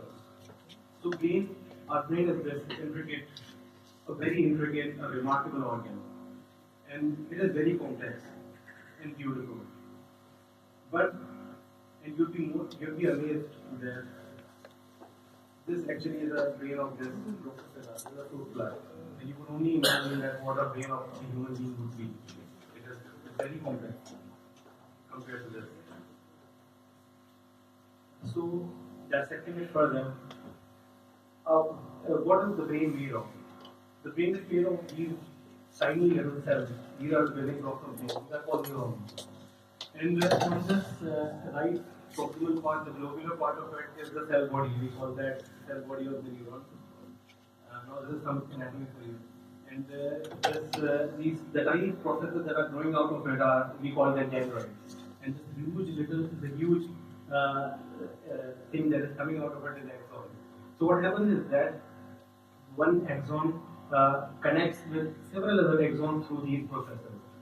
And this is how the architecture of brain is built. There are other things as well, but like I am oversimplifying things. But this is the architecture. What makes brain function? What makes it tick? So the answer is electricity. There are light impulses that are generated in the neurons. And the strength of these impulses decides what impulse should be propagated towards which neuron. And you can appreciate this. This is a microscopic image of neurons being fired. So this is a functioning brain or part of it. And you can see here that these neurons are flickering, but not all of them are flickering. And this is the strength of the stimulus that is deciding which neuron to bring up further. So basically, like Einstein said that everything should be made simple but not simpler, but I'm trying to make things simpler now. So try to make things simpler, we can say that the functioning of the brain can be simplified into two processes: the architecture of the connection between these neurons and the strength of these electrical impulses that is generated. Now this is everything. ये हमारी thinking भी हम इसी तरह करते हैं. We learn like this, and we even store our memories like this through connection and through strength of the electrical impulses that pass through them. So what happened in the early part of the last century? Some engineers, mathematicians, they decided to formalize this concept into a computer. ये करके देखते हैं computer में कि इस पूरे system को हम फॉर्मलाइज करते हैं, कंप्यूटर में प्रोग्राम करके देखते हैं कि if it works or not. अच्छा, so they did it, or for very few simple rules, simple functions, it did good, it did well. लेकिन as there are infinite amount of functions, so what would they do? What would the natural thing to do? The natural thing is what a mathematician does, is proving things. They prove things, whether if they are true or they are right. So this is what they did. They came up with a remarkable theorem, a very beautiful and simple theorem, which is called universal approximation theorem. And the universal approximation theorem is this. This is gibberish here. And this is just to indicate that you don't need to go for the thing. Here we don't need to go into the mathematical details. And what it does is this. For a given set of neurons, here on this vertical column you can see these are neurons. And the subscript x's, these are the inputs. For a finite number of neurons, in an activation function, whatever that is. For a finite amount of neurons, if it is connected like this, it would approximate every function there is. Every function there is. But what is finite? Like the number of people in this room are finite. The stars in our galaxy are finite, and even the atoms in our galaxy are finite. So what they did, that they eventually came up with a more efficient way, and what they did is that they stacked these layers of neurons, just like our brain. They are in our brain. Or उसमें they found out that this was a little more efficient. So this came to be known as the feed-forward neural network. It was the original architecture neural network before the other architecture came. And this was powerful. Even by the standards of the slow processors that we had, even by that it was powerful. And the first automatic autonomous cars that were self-driven were trained on these type of architecture. But later on, when we started trying these models on more exotic type of data, for example, the images, it didn't really do a lot of good. So another inspiration came from biology. Is that what we do is that when we perceive things, it goes into areas of the brain, and the area of the brain that processes the visual information is here. It's called the visual perception area. So इसमें what they did, what biologists, there were two biologists that were working on it in the 60s, they even got a Nobel Prize for it. That they did the neurons in our visual cortex, the visual area, they are arranged in such a way, hierarchical way, that the proximity of the input, such as the image, is not lost. And so mathematicians again came up with a way to formalize that too, and to invite a convolution by a very simple. You can appreciate, most of you I think would have taken this linear algebra. It is basically vector multiplication and matrix multiplication. This convolution and max pooling. And when they applied this to this architecture of neural network, what they found out that they could actually classify images too. They could approximate functions that took images as an input too. So here is the same neural network. You can see on the leftmost side there is an image of a number 60, and then through each layer it is being classified. And in each layer you can appreciate that there is a proximity of pixels that is being maintained. And each layer, in each layer there is a different set of abstraction that is being learned, and at the end it is classifying it really well. So now there was a question about how are you going to, how do you classify cancer? Right? There was a question from it. So this is how you do it. So diagnosing cancer is what do we do once the cancer is suspected? Whenever the cancer is suspected, we size that area open and we take out a biopsy. Biopsy is we take out that tissue from that area. And what we do is we observe that area under the microscope. Now, a microscope really reduces the dimensions, but it also messes a lot of things. And it is very hard for a human being to look every single set of tissue or even a cell for cancer. So this is why this thing is very error prone. But now this has changed because of these convolutions. So these are so good that they have outperformed even trained pathologists at their own task. Now, pathologist is a doctor. He has a guy who has gone to medical school, and after that he has gone to for a specialization of 6 years just to detect cancer, and they've outperformed them. So this is how we do it. There was another paper by Andrew, the Czech net paper. They did the same thing to pneumonia. You would show them this pneumonia X-ray, and they would diagnose it. So this is one use case of convolutional neural network. I want you to think of computer vision and think of convolutional neural networks. They are so good. Another thing is another architecture that is also in part biologically inspired are recurrent neural networks. Now these are what happens is that so far what we have been observing is that input एक direction से आ रहा है and it is going in the same direction. Now recurrent neural networks को मैं detail में नहीं जाऊँगा because I don't have. So what it does is they get feedback from the layers too. Or what it does is एक memory they kind of maintain some memory of the data of the entire representation of the data. That would be the right thing. So what happens is that these kind of neural networks, this architecture of neural networks, this recurrent neural networks, and it's a slightly augmented form that is called LSTM. You would have heard some of the people I've heard were talking in some context of this NLP. So this works really well on sequence data. Something, let's say for example, the word that I'm saying, the word that I'm going to say is going to depend on the word that I've already said. So this is sequential data, in which the future depends on the past too. So it works really well on that. And there are huge, remarkable success stories of it in NLP. So this was our introduction to deep learning, and I've tried to open the box a little. And now the important part is when do we apply deep learning? So deep learning से देखते तो लगता है कि it is a very powerful thing and it will solve all our problems. लेकिन this is not the case.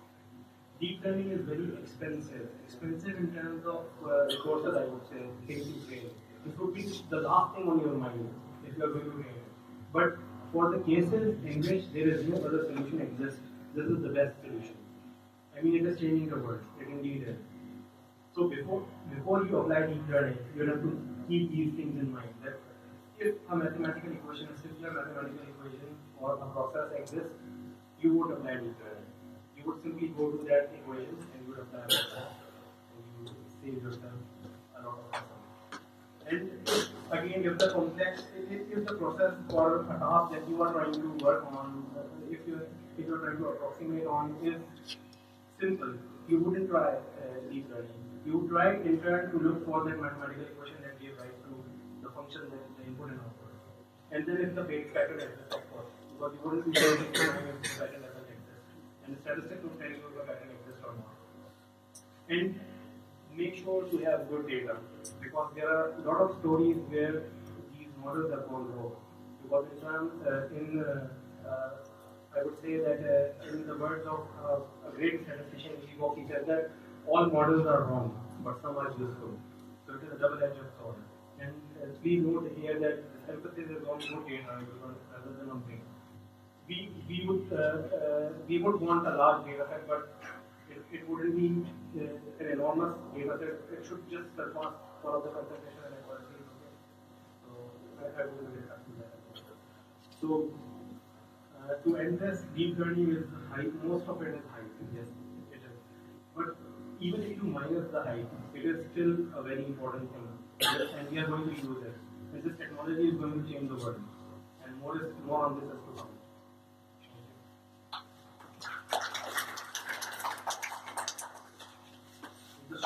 आपका I think आपका question काफी हद तक इससे डिफाइन हुआ होगा कि किस तरह से जो है एक एक्सरे और कैंसर की जो बायोप्सी के लिए डिफरेंट इमेजेस लिए जाते हैं उसको हम डीप लर्निंग के जरिए लर्न करवा सकते हैं कॉम्बिनेशनल इमेजेस के जरिए, जो कि वो इमेज के डिफरेंट सेगमेंट्स को एरिया को समझता है कि अच्छा ये आता है तो ये कैंसरस होता है, ये आता है तो ये कैंसरस नहीं होता है.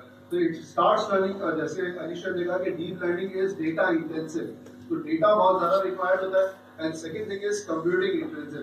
तो हम डीप लर्निंग की तरफ हर सॉल्यूशन में नहीं जाते. For example if you want to predict the house price, तो हम ये नहीं कह सकते मैंने एक लार्ज न्यूरल नेटवर्क ट्रेन किया है to just predict the house price, the cost is a lot, right.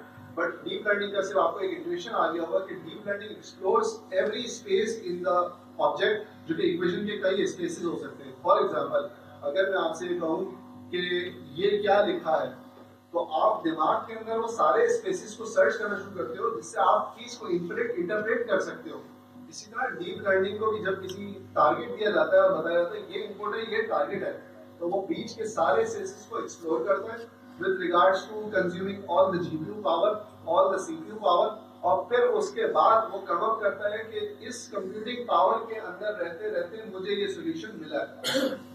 This means कि अगर आप जितना अपना डेटा बढ़ाते जाओगे डीप लर्निंग के लिए, it will become more stronger. The more you show the cat to the computer, the more it will recognize rather than a tiger, right? तो टाइगर और कैट के टाइगर का बच्चा और बिल्ली के बच्चा जो है, उस एक नॉर्मल बिल्ली और टाइगर का बच्चा, बिल्ली मैच्योर हो और टाइगर का बच्चा हो, तो वो काफी लुक अलाइक लगते हैं. तो इन दोनों के दरमियान वो कब डिफरेंट करेगा, जब आप एक आइटरेशन दोगे, second iteration, third iteration, fourth iteration, in the nth number of iteration में वो जाके दोनों को अलग कर देगा कि ये चीज कैट होती है और ये चीज टाइगर होती है. How it will be doing it through around convolution neural network, जिसके थ्रू वो एक्सप्लोर करता है डिफरेंट स्पेसेस को और फिर अंडरस्टैंड करता है कौन सी चीज किस चीज को कोरिलेट करती है, what features correlate a cat and what features correlate a tiger, right? So this is the answer to your solution, I guess. अब काफी लोगों को ज़हन में यह आ गया होगा कि ठीक है डीप लर्निंग, इसका मतलब तो ये है कि अगर मुझे किसी भी मसले का हल नहीं मिलता है तो deep learning is the last land of the solution. तो अब इसके एज में हाइप भी बन गई, एवरीवन इज टॉकिंग अराउंड, मुझे तो बस यार मैंने टेंशन फ्लो सीख लिया and now I am predicting the house price through the 10 stages neural network. We would like यार एक्सप्लेन तो करो वो क्या है, ही डजंट डू. तो बिजनेस के अंदर जब बात करते हैं ना, तो बिजनेस के अंदर सारी चीजें होती हैं explainability. You are suggesting a solution of a credit card fraud prediction via a data science solution of an equation and on the other side of the deep learning.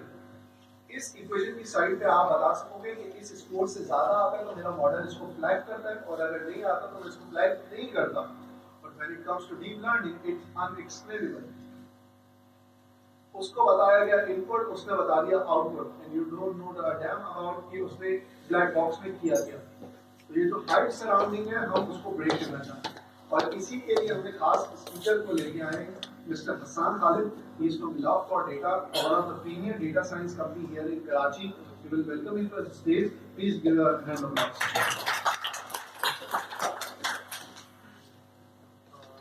So do I need a mic? Can you hear me? मुझे कोई deep learning के लिए बताता था, मना कर देता हूँ. And the reason is because I don't really use deep learning practices. जितने भी एआई के न्यूरल नेटवर्क्स और होते हैं, I try to stay far away from them. And जब मिशन ने मुझे इनवाइट किया तो I said no initially, and also because I don't have knowledge about deep learning and like that makes me happy because I don't want you to talk in favour of it. So I will tell you a little bit about myself. Okay, so can you go back? I generally don't introduce myself either, but I think it's important right now because there was a question on it and because I need to relate to you guys. So I'm not a CS graduate. I've never done programming in terms of an academic career. I did my BBA from IBA in 2014 in marketing. I took some online courses. I shifted to Affinity as a software engineer. Then I did my MS in business analytics, and now I'm here. So currently I'm at Love for Data as a data scientist and at IBA as a visiting faculty member. So I don't have a CS background, and that goes back to a question that was asked earlier as well. मैं inter का student हूँ, मुझे AI में आने में क्या करूँ? CS is not the only route for it, and I'll tell you why. When you talk about black box issues, right? This is how I see the world, and you're not allowed to quote me on it. A lot of people will fight me on it, ठीक है ना? But this is how I see the world. There are different types of problems. कोई problem होती है जहाँ पे सिर्फ result matter करता है, सही ना?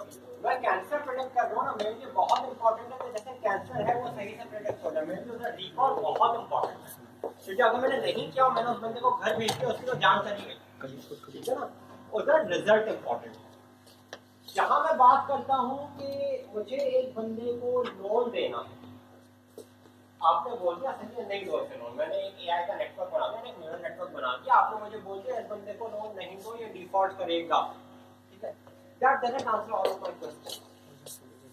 मेरे पास अगले दिन क्लाइंट आएगा, बोलेगा यार इसमें मैं क्यों लोन नहीं दे रहा, इसमें खराबी क्या, इसका कौन सा वेरिएबल इसके अगेंस्ट चला गया, इसका कौन सा वेरिएबल इसके और चला गया, मुझे ये बताओ कि अगर इस बंदे ने आज मुझसे 1 लाख का लोन मांगा है, तुम मुझे बोल रहे हो इसे ये लोन नहीं दो, क्या मैं इसे 50,000 का लोन दे सकता हूँ? इसके बाद मुझे बोल सकते हैं तो उसकी वेरिएबल की वैल्यू चेंज करो, 50,000 करो, न्यूरल नेटवर्क दोबारा चला दो, कितनी दफा चलाओगे? अगर सवाल ये आ गया कि अच्छा तुम मुझे मिनिमम थ्रेशोल्ड बता दो जिसमें मैं इस बंदे को लोन दे सकता हूँ, तो क्या आप 1 रुपए से 1 लाख रुपए तक के लूप चलाएंगे तो मुझे कहीं पर सोल्यूशन मिल जाए? आप ऐसा नहीं कर सकते। डिफरेंट टाइप्स ऑफ प्रॉब्लम्स का डिफरेंट सोल्यूशन लगाए जाते हैं। एक जो मैं बोल रहा हूँ कि आप मुझे इससे बहुत नहीं कर सकते, वो इस वाले पार्ट की वजह से social science generally outcome इतना मैटर नहीं करता, and obviously any social scientist will come and fight me on it, but when you are talking of let's say personality types, MBTI, Myers-Briggs type indicator, 16 personality types, do you think they've actually gone on and tested the accuracy of it? No. Do you think you can test the accuracy of it? Of course not. It's subjective in a way. At the end of the day आप पूरी population को बोल रहे हो कि तुम में 16 किस्म के लोग होते हैं, तुम जो 7-8 बिलियन की आवाम हो उसमें सिर्फ 16 किस्म के लोग होते हैं, it's going to be low accuracy. What they're looking for is just trends and patterns, right? In that case, आपके लिए prediction matter नहीं करती, आपके लिए variable की importance है, आप सिर्फ trend ढूंढना चाहते हो। कुछ cases होते हैं जहाँ पे सिर्फ और सिर्फ outcome matter करता है, like I said, cancer detection हो गई, only the outcome matters। कुछ cases होते हैं जहाँ पे आपका business operate करता है, and that is where you say मेरे लिए सिर्फ outcome important नहीं है, मेरे लिए variables important है। मसला ये है कि it's a hype now. Everybody wants to do neural networks and deep learning, and everybody thinks that if they go to Stack Overflow, they copy a few lines of code, they're data scientists. Stats तो सीखनी नहीं, stats किसने सीखनी है? I take interviews on a daily basis. I've never met one candidate who can tell me 6 assumptions of a linear regression. Not even one. 6 होती हैं. Linear regression powerful क्यों है? क्योंकि अगर 6 की 6 assumptions violate हो जाए, हमें 6 की 6 सही करना आती है. उनके तोड़ मौजूद हैं in literature. ठीक है? तो वो चीज़ इंपॉर्टेंट हो जाती है, बट किसी को नहीं पता। क्यों नहीं पता? Because of this hype around deep learning and neural network. I'll tell you one example. So this is back when I went on Fulbright, so it's 2016ish. I came back for a week. There was a death in my family. मैं एक project चलता हुआ छोड़ के आया था। It was a location का project. एक कंपनी आई हमारे पास, उसने बोला मुझे बताओ मैं अपना अगला स्टोर कहाँ खोलूं। उन्होंने हमें डेटा दिया 2 साल की एनुअल स्टेटमेंट्स एंड हमारी करंट दुकानें कहाँ हैं। I had to leave that project in between. मैं वापस आया, 10 दिन यहाँ रहा, वापस गया। I asked my team, तुम लोगों ने किया क्या है? And they're like, हम सोचे हम इसको पर न्यूरल नेटवर्क चलाएंगे। I'm like, तुम्हारे पास 2 साल की इनकम स्टेटमेंट पड़ी हुई है और तुम्हें ये पता है 5 दुकानें कहाँ खोली है, तो न्यूरल नेटवर्क का क्या काम आ गया? तुम सिंपली जाओ एक इंडस्ट्री एक्सपर्ट के साथ बैठो, उससे बोलो मुझे 6-7 क्राइटेरिया बताओ जिसके ऊपर दुकान खोलनी चाहिए। तुम 6-7 लोकेशन आइडेंटिफाई करो, हर लोकेशन को स्कोर करो, मैक्सिमम स्कोर जिसका है उसको उधर बोल दो इधर लोकेशन खोल लो अपनी। सिंपल सोल्यूशन है, आसान सा सोल्यूशन है, क्यों जा रहे हो न्यूरल नेटवर्क पे? That is the case when I've literally seen masters graduates try to apply a neural network. इतनी हाई बेस्ट कह रहा हूँ। अनदर केस, आपने बोल दिया डिफॉल्ट प्रेडिक्शन का डेटा सेट है, मैं कोई फीचर इंजीनियरिंग नहीं कर रहा, कोई ईडीए नहीं कर रहा। देखो हर चीज की ना एक लिमिट होती है। जब आप न्यूरल नेटवर्क ट्रेन करने जाते हैं ना, आपसे पूछता है कि मेरे पास एक्टिवेशन फंक्शन क्या होना चाहिए, मेरे पास हिडन लेयर्स कितनी होनी चाहिए। दैट विल डिटरमिन तो किस सब तरह के फीचर ढूंढ के लाएगा आपके लिए, उससे आगे नहीं जाएगा। अब लेट्स से आपके पास लोन्स का डेटा सेट है, लोन अमाउंट एक वेरिएबल है, लोन कितने अरसे का ये एक वेरिएबल है, इंटरेस्ट रेट एक वेरिएबल है। जरूरी नहीं है कि न्यूरल नेटवर्क जाए जाके आपको उसके ऊपर इंटरेस्ट कैलकुलेट करें, मार्कअप ऐड करें, एक्सपेक्टेड मंथली इंस्टॉलमेंट बताए, एक्सपेक्टेड मंथली इंस्टॉलमेंट का वेरिएबल लेके आए। अगर वो लेके आ भी गया तो कभी भी expected monthly instalment divided by net income का वेरिएबल नहीं बनाएगा। व्हिच टेल्स यू कि आप कितनी फीसद अपनी तनख्वाह का उस लोन को पे बैक करने में लगा रहे हैं। जो बंदा 90% अपना तनख्वाह लोन पे बैक करने में लगाना हो, हर हाल में डिफॉल्ट करने वाला है। मगर जरूरी नहीं है कि न्यूरल नेटवर्क ही पकड़ के लाए। So that is always if I've seen people go like नहीं न्यूरल नेटवर्क लगा दे सब हो जाएगा, ठीक है। So the hype around neural networks comes from our laziness. We want quick solutions. We want to sound fancy. इधर A levels और O levels का कौन कौन है? Just a quick show of hands. Advanced thinking, additional mathematics. Additional mathematics जो हमने देखा है ना, वो जाके हर बंदे को बोलता है यार बहुत मुश्किल काम है, तू भूल जा, नहीं होता, ऐसा है वैसा है। आप बैठो 2 दिन किताब खोलो, अगले दिन 96 नंबर आ जाता है 100 में से, ठीक है।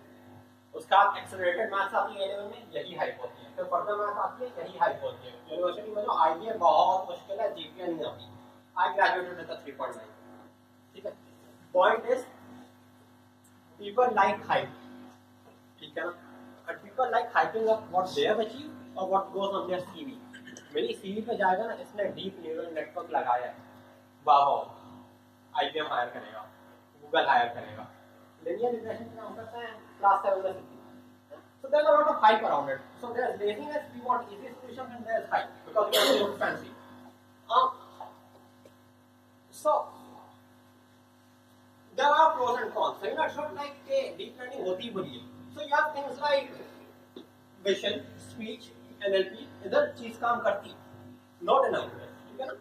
Reduces the need for feature engineering. Feature engineering बहुत time consuming part है, ठीक है।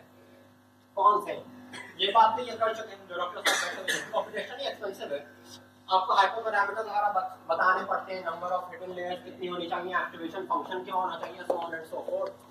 It's not the problem that I have is that it's not easy to comprehend. Because literally the only animation I put in, I took the permission to animation डालनी, just for the animation I put in. Because I was like ये मुझे highlight करना है।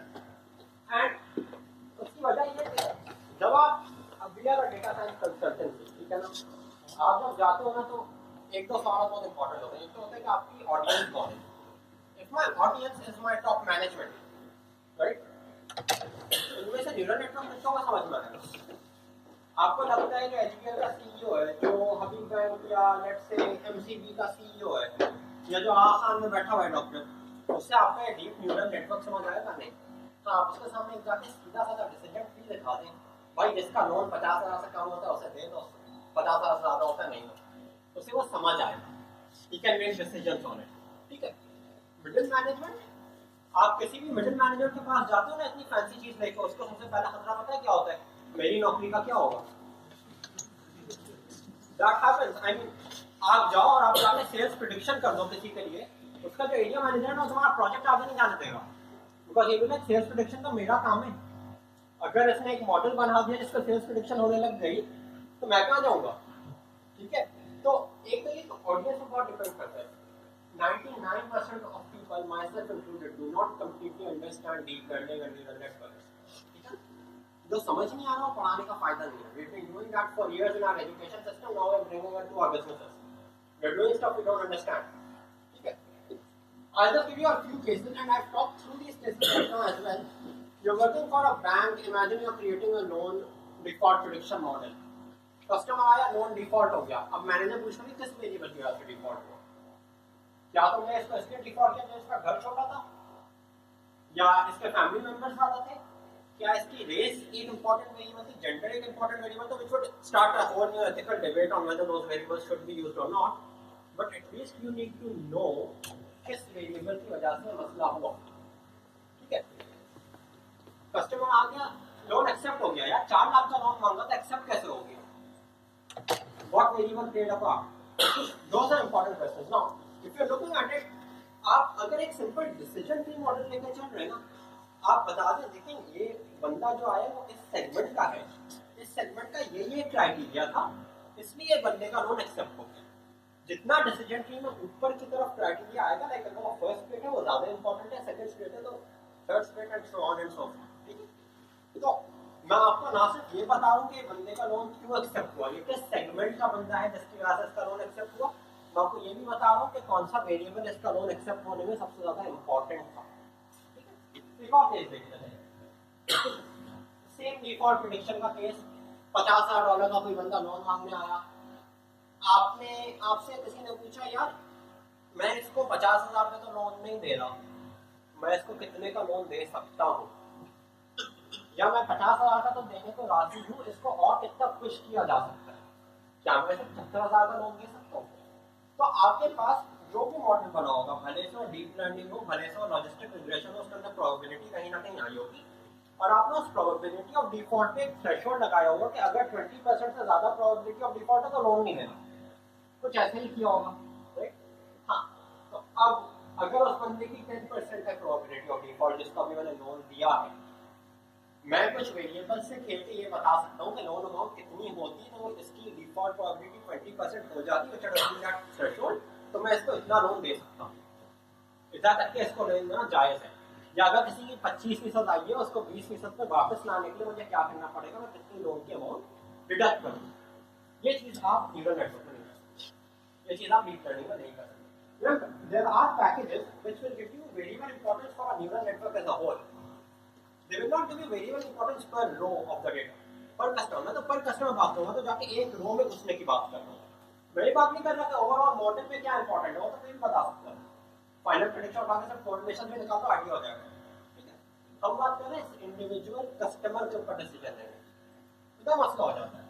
तो अगर एक simple logistic regression model है, आपका जो प्रोबेबिलिटी है वो आपका y वेरिएबल हो जाएगा, you can just leave balance the equation and solve it for any x variable, right? We had a guest speaker at USC, University of Southern California, and I believe he was the CEO of Disney, but my memory may be wrong. He said तुम मेरे पास 85% का model लाओ जिसमें explanation ना हो, मैं नहीं accept करूँगा। 75% accuracy with a good explanation में एक्सेप्ट करने को राजी हूँ, ठीक है? कंक्लूजन इज कि जब आप बिजनेस डोमेन में काम करते हैं तो एक्सप्लेनेशन काउंट करते हैं, because I want to take decisions on your model, I don't really care about how good your model is. मसला ये है, हमारे पास लोग आते हैं लाइक एक्यूरेसी इतनी आई, रिकॉल इतना आया, प्रिसिजन इतना आया, एफ मेजर इतना आया, मेन इतना आया, नोबडी केयर्स, मैं करूँ क्या उसका? तो आपने जो मॉडल बनाया, जो वेरिएबल्स वहां निकाले, उसका मैं करूँ क्या, that becomes the question. So in that part of the AI world, in that part of the machine learning world, where you're dealing with business problems, deep learning is high, because you're not going to be able to do 10 things that you could do with a very, very simple model. So that's it for me. I guess there are a few sessions also of the सवाल और पूछने में I'm done.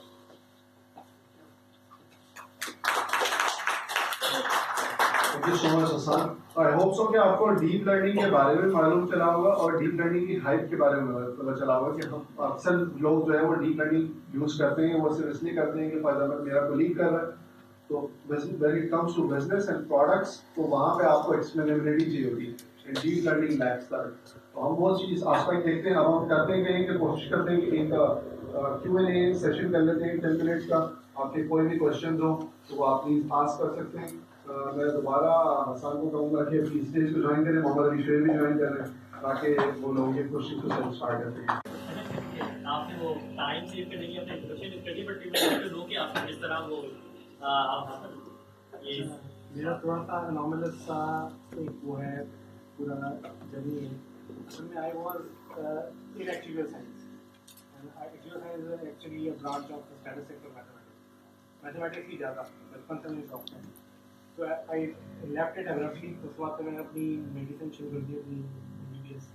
तो उसके दौरान भी but I didn't leave mathematics. Statistics में कहावत है कि मॉडलिंग में खासतौर पे कि when you have a hammer you look for a nail, when you have a nail you look for a hammer.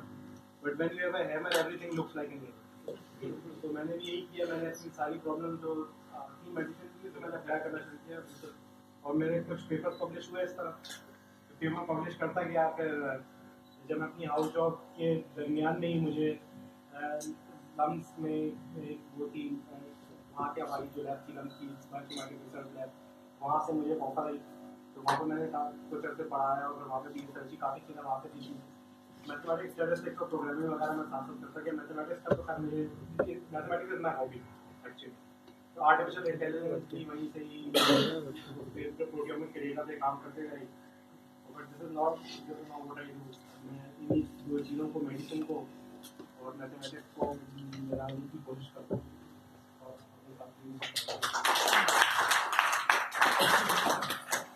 AI practical है, it's not practical, deep learning, sorry, it's not practical at all. But are there fears related to deep learning? Like, do we have fears related to it? So maybe I have misinterpreted something. नहीं, artificial intelligence बहुत useful है, लेकिन कुछ चीज़ों में, for example जैसे computer जहाँ पे जो मैंने कंडीशन बनाई थी कि ऐसा डेटा ऐसी रूल के जो कि कॉम्प्लेक्स हो, जो मल्टीपल प्रोसेसर मिलकर एक चीज़ बता रहे हैं, जैसे पूरी मेडिसिन ऐसी है, यानी अनस्ट्रक्चर्ड आपके पास प्रोसेसर है जिसमें आप मुश्किल है कि आप अपनी एक कोई मैथमेटिकल इक्वेशन की जितना फिजिक्स के लॉज होते हैं उस तरह के लॉज नहीं है। तो इस तरह के सिनेरियोज के अंदर जब आपके पास कोई भी वो नहीं तो उसमें फिर आपके पास यूजफुल हो सकती है डीप लर्निंग, मशीन लर्निंग खासतौर पर। जैसे आपकी विजन, कंप्यूटर विजन हो गई, अभी जो जितने भी स्टैटिस्टिकल मॉडल्स हैं, मैं तो न्यूरल नेटवर्क को भी स्टैटिस्टिकल मॉडल ही समझता हूँ, लेकिन वो न्यूरल नेटवर्क में एक अलग मसला है कि उसकी आपको ये नहीं पता होता कि what is the network trying to do. तो उसके अंदर आप उसमें अप्लाई कर सकते हैं। मेडिसिन की बहुत सारी कैंसर डिटेक्शन के अंदर आप उसको अप्लाई कर सकते हैं, लेकिन again it wouldn't tell you कि what the network is doing. और इस वजह से मसला ये होता है कि बहुत बड़े ब्लंडर्स भी होते हैं। जैसे अभी जो चेक्स नेट का पेपर था, जो कि it came from the people who are at the top of deep learning, यानी they are actually the founding fathers. और उनके जब पेपर में उनके काम में इट केम कि the model was actually overfitting, यानी कि there was a fault in the model कि तो ये खतरनाक चीज़ है कि डबल एडिट सॉल्ट। इसको अप्लाई करने के लिए आपको बहुत अच्छा स्टैटिस्टिशियन पहले होना ज़रूरी है मेरे ख्याल में। क्योंकि जब आप किसी चीज़ को, किसी भी मॉडल को एक एक्सटर्नली देखते हैं, इंटरनली तो मैथमेटिकली इसको एनालिसिस के थ्रू देखेंगे, लेकिन आपको बाहर से देखेंगे तो आप इसको स्टैटिस्टिकली देखते हैं। तो उसके लिए आपको एक बहुत चीज़ों का ख्याल रखना जरूरी होता है। और फिर वो एजम्पशन जो उसने कहा था कि एजम्पशन सेकंड और लीनियर मॉडल कुछ एजम्पशन इस तरह उनका भी ख्याल रखना पड़ता है, जो बड़ी मुश्किल होती है। ओके, सबसे पहले हमने ये कोशिश की है कि एक बिजनेस कोर्स बनाया है जिसमें हमने एक बहुत बेसिक एरिया को कवर किया है। अक्सर बिजनेस के लोग इसमें इन्वॉल्व होते हैं क्योंकि जिस कम्युनिटी को मैं टारगेट कर रहा हूँ, they are domain professionals, such people like Hassan, people like Shoaib, who knows the best out of the domain in the medical field, in the marketing field or in the business field and wants to use AI as a tool. हमारी community all constructed around वो लोग हैं जो कि domain के specialist हैं, बस उनको AI एज ए टूल आ जाए तो दे कैन डू वंडर्स। तो हम उनके लिए वो चीज़ कोशिश कर रहे होते हैं। These are one of those courses that have been personally tried and tested with me. अगर मैं मजे की बात बताऊं, अब तक मैंने अपना इंट्रोडक्शन नहीं दिया। I am a chartered accountant, left into the field of AI, right? So this is a very diverse field. I welcome everybody of you from every discipline to jump into it, क्योंकि यही वक्त है कि जिस वक्त for example हम ये कहते हैं .com का रेवोल्यूशन 2000 में आया था, इस वक्त AI का रेवोल्यूशन है। And if we are not going to jump in from every domain तो हमारी वो प्रोग्रेस नहीं हो सकेगी हर डोमेन की, जो कि AI में दूसरे ममालिक की हो रही है, राइट? सबसे पहले हमारे पास Excel to MySQL analytic techniques for business है, क्योंकि हमने कोशिश ये की थी कि अक्सर क्वेरीज हमारे पास शुरू में कंस्ट्रक्टेड अराउंड थी बिजनेस लोगों के अराउंड। तो this was one of the excellent course जो आपको एरिया देता है, क्योंकि हर बिजनेस का प्रोफेशनल एक्सेल से बहुत ज़्यादा कंफर्टेबल होता है, तो वो एक्सेल से सिखाना शुरू करता है how statistics and different basic probability model can be developed into Excel. और वो आपको एक इक्वेशन देता है कि किस तरह से आप इक्वेशंस के जरिए अपने प्रॉब्लम्स को सॉल्व कर सकते हैं। That is the core around data science, how to make the right equation that balances your profitability and your accuracy and every other metric around. ये आपको बहुत अच्छा एक ओवरव्यू देगा जो आपको एक्सेल से लेकर चलेगा। It will be teaching you database course around Teradata and the second thing is around data visualization with Tableau. Tableau के साथ साथ आपको ये ओवरऑल में इन तीनों को कंबाइन करके एक प्रोजेक्ट करना सिखाएगा जो कि आपको आइडिया देगा कि हमारा डेटा आता किस तरह से, how to business probability modelling किस तरह से होगी, प्रॉफिटेबिलिटी को किस तरह से सोचा जाएगा। The key skill that Hassan discuss was problem solving. तो ये आपको प्रॉब्लम सॉल्विंग सोचने पर मजबूर करेगा कि ये मेरे पास ये प्रॉब्लम है and I am left with it, now I want to how I want to deal with it. So you would be competing against 26 countries in the world जहाँ पे कोर्सेरा के कई लोग कर रहे होते काम। तो आपको पीयर रिव्यूज के अंदर सीखने भी मिलेगा कि हाँ यार मैंने ऐसे सोचा इसको सॉल्व करने का प्रॉब्लम को, उसने इस तरह से सोचा। You get to learn many things around the world. Second course is data visualisation Tableau. Hassan would agree that data visualization is one of the key core concepts that works around in the pre-processing of the data, in the processing of the data, and the post-processing area of the data. Visualization क्या होती है जिसमें आप अपने data को visualise करके different aspect से देख रहे होते हो कि किस तरह से आपका डेटा दिख रहा है and how many cases you have. अगर फॉर एग्जांपल मैं कैंसर के प्रेडिक्शन की बात करूं तो आपके डेटा सेट को बेसिक विजुलाइजेशन क्या होगी कि सबसे पहले आप देखोगे आपके पास मैलिग्नेंट केसेस कितने, बिनाइन केसेस कितने। अगर फॉर एग्जांपल आपका डेटा सेट के अंदर 90% मेलाइन है और 10% बिनाइन है, so the model would effectively only predict 90% towards the bias. So data visualization is key to every part of the area. Third thing is data science math skills. हमने अक्सर लोगों ने 9th और 10th की math skills पढ़ी होंगी इसलिए क्योंकि हम 50% से पास कर लें मैट्रिक का कोर्स, बट यहाँ पे आपको एक बिल्कुल डिफरेंट पर्सपेक्टिव में मैथ्स एज अ स्किल और टूल सीखने को मिलेगा जहाँ पे आपका रिफ्रेशर भी होगा और आपको प्रॉब्लम सॉल्विंग समझ में आएगी कि मैथ्स के किस तरह से हम प्रॉब्लम सॉल्विंग कर सकते हैं। That is the core skill for data science. Second आता है आपके पास बिजनेस एनालिटिक्स स्पेशलाइजेशन। अक्सर लोग हमारी कम्युनिटी के अंदर कंप्यूटर साइंस से भी मौजूद हैं तो उनके पास बिजनेस डोमेन की नॉलेज नहीं होती। ये कोर्स आपको मार्केटिंग सिखाएगा, how the customer thinks, why the client expects, and what are the business terms that you need to understand. जैसे मेरे दोस्त का एक सवाल था कि हम क्यों एक्यूरेसी की तरफ नहीं जा रहे हैं अपनी डिफरेंट चीज़ों की तरफ, but Hassan answered it through the business perspective कि प्रॉफिटेबिलिटी में कितने ऐड कर रहे हो, how you are adding to the segment. So this course will give you a holistic view कि बिजनेस माइंड कैसे सोचता है। So effectively आपको ये सारी चीज़ें करके फिर एक मॉडल बनाना होता है। Fifth thing is Python for everybody. Computer programming अब जरूरी है, मतलब ये कि आप किसी भी डोमेन से हो, if you want to express yourself to the computer you need to learn the computer programming language, whether you go for R, whether you go for Python, or any other language. R क्योंकि बहुत ज़्यादा statistically inclined होती है towards those who are working on the models itself in the code, तो उसके लिए prefer किया जाता है, but Python is one of the most friendliest language, जिसको मैं कहूँगा कि it's near to your English, जिसको आप यूज करते हुए अपनी एक्सप्रेस कर सकते हो डिफरेंट लॉजिक्स को। ये हमारा बिगिनर कोर्स है जो कि सिर्फ आपको इस चीज का आमादा कर देगा कि आप काबिल हो चुके हैं कि एआई के डिफरेंट पैराडाइम्स के ऊपर शिफ्ट कर सकें। सेकंड थिंग इज मैथमेटिक्स और मशीन लर्निंग स्पेशलाइजेशन जो कि हमने इंपीरियल कॉलेज ऑफ लंदन की इवैल्यूएट की है, वंडरफुल कोर्स जिसके अंदर आपको बेसिक लीनियर रिग्रेशन सिखाई जाएगी, आपको बेसिक टीसीए एनालिसिस सिखाया जाएगा, आपको बेसिक डिफरेंट लॉजिस्टिक रिग्रेशन सिखाई जाएगी। So there will be regression, there will be classification, and there will be different LDA and different PCA models that will be covered around with the connection to mathematics.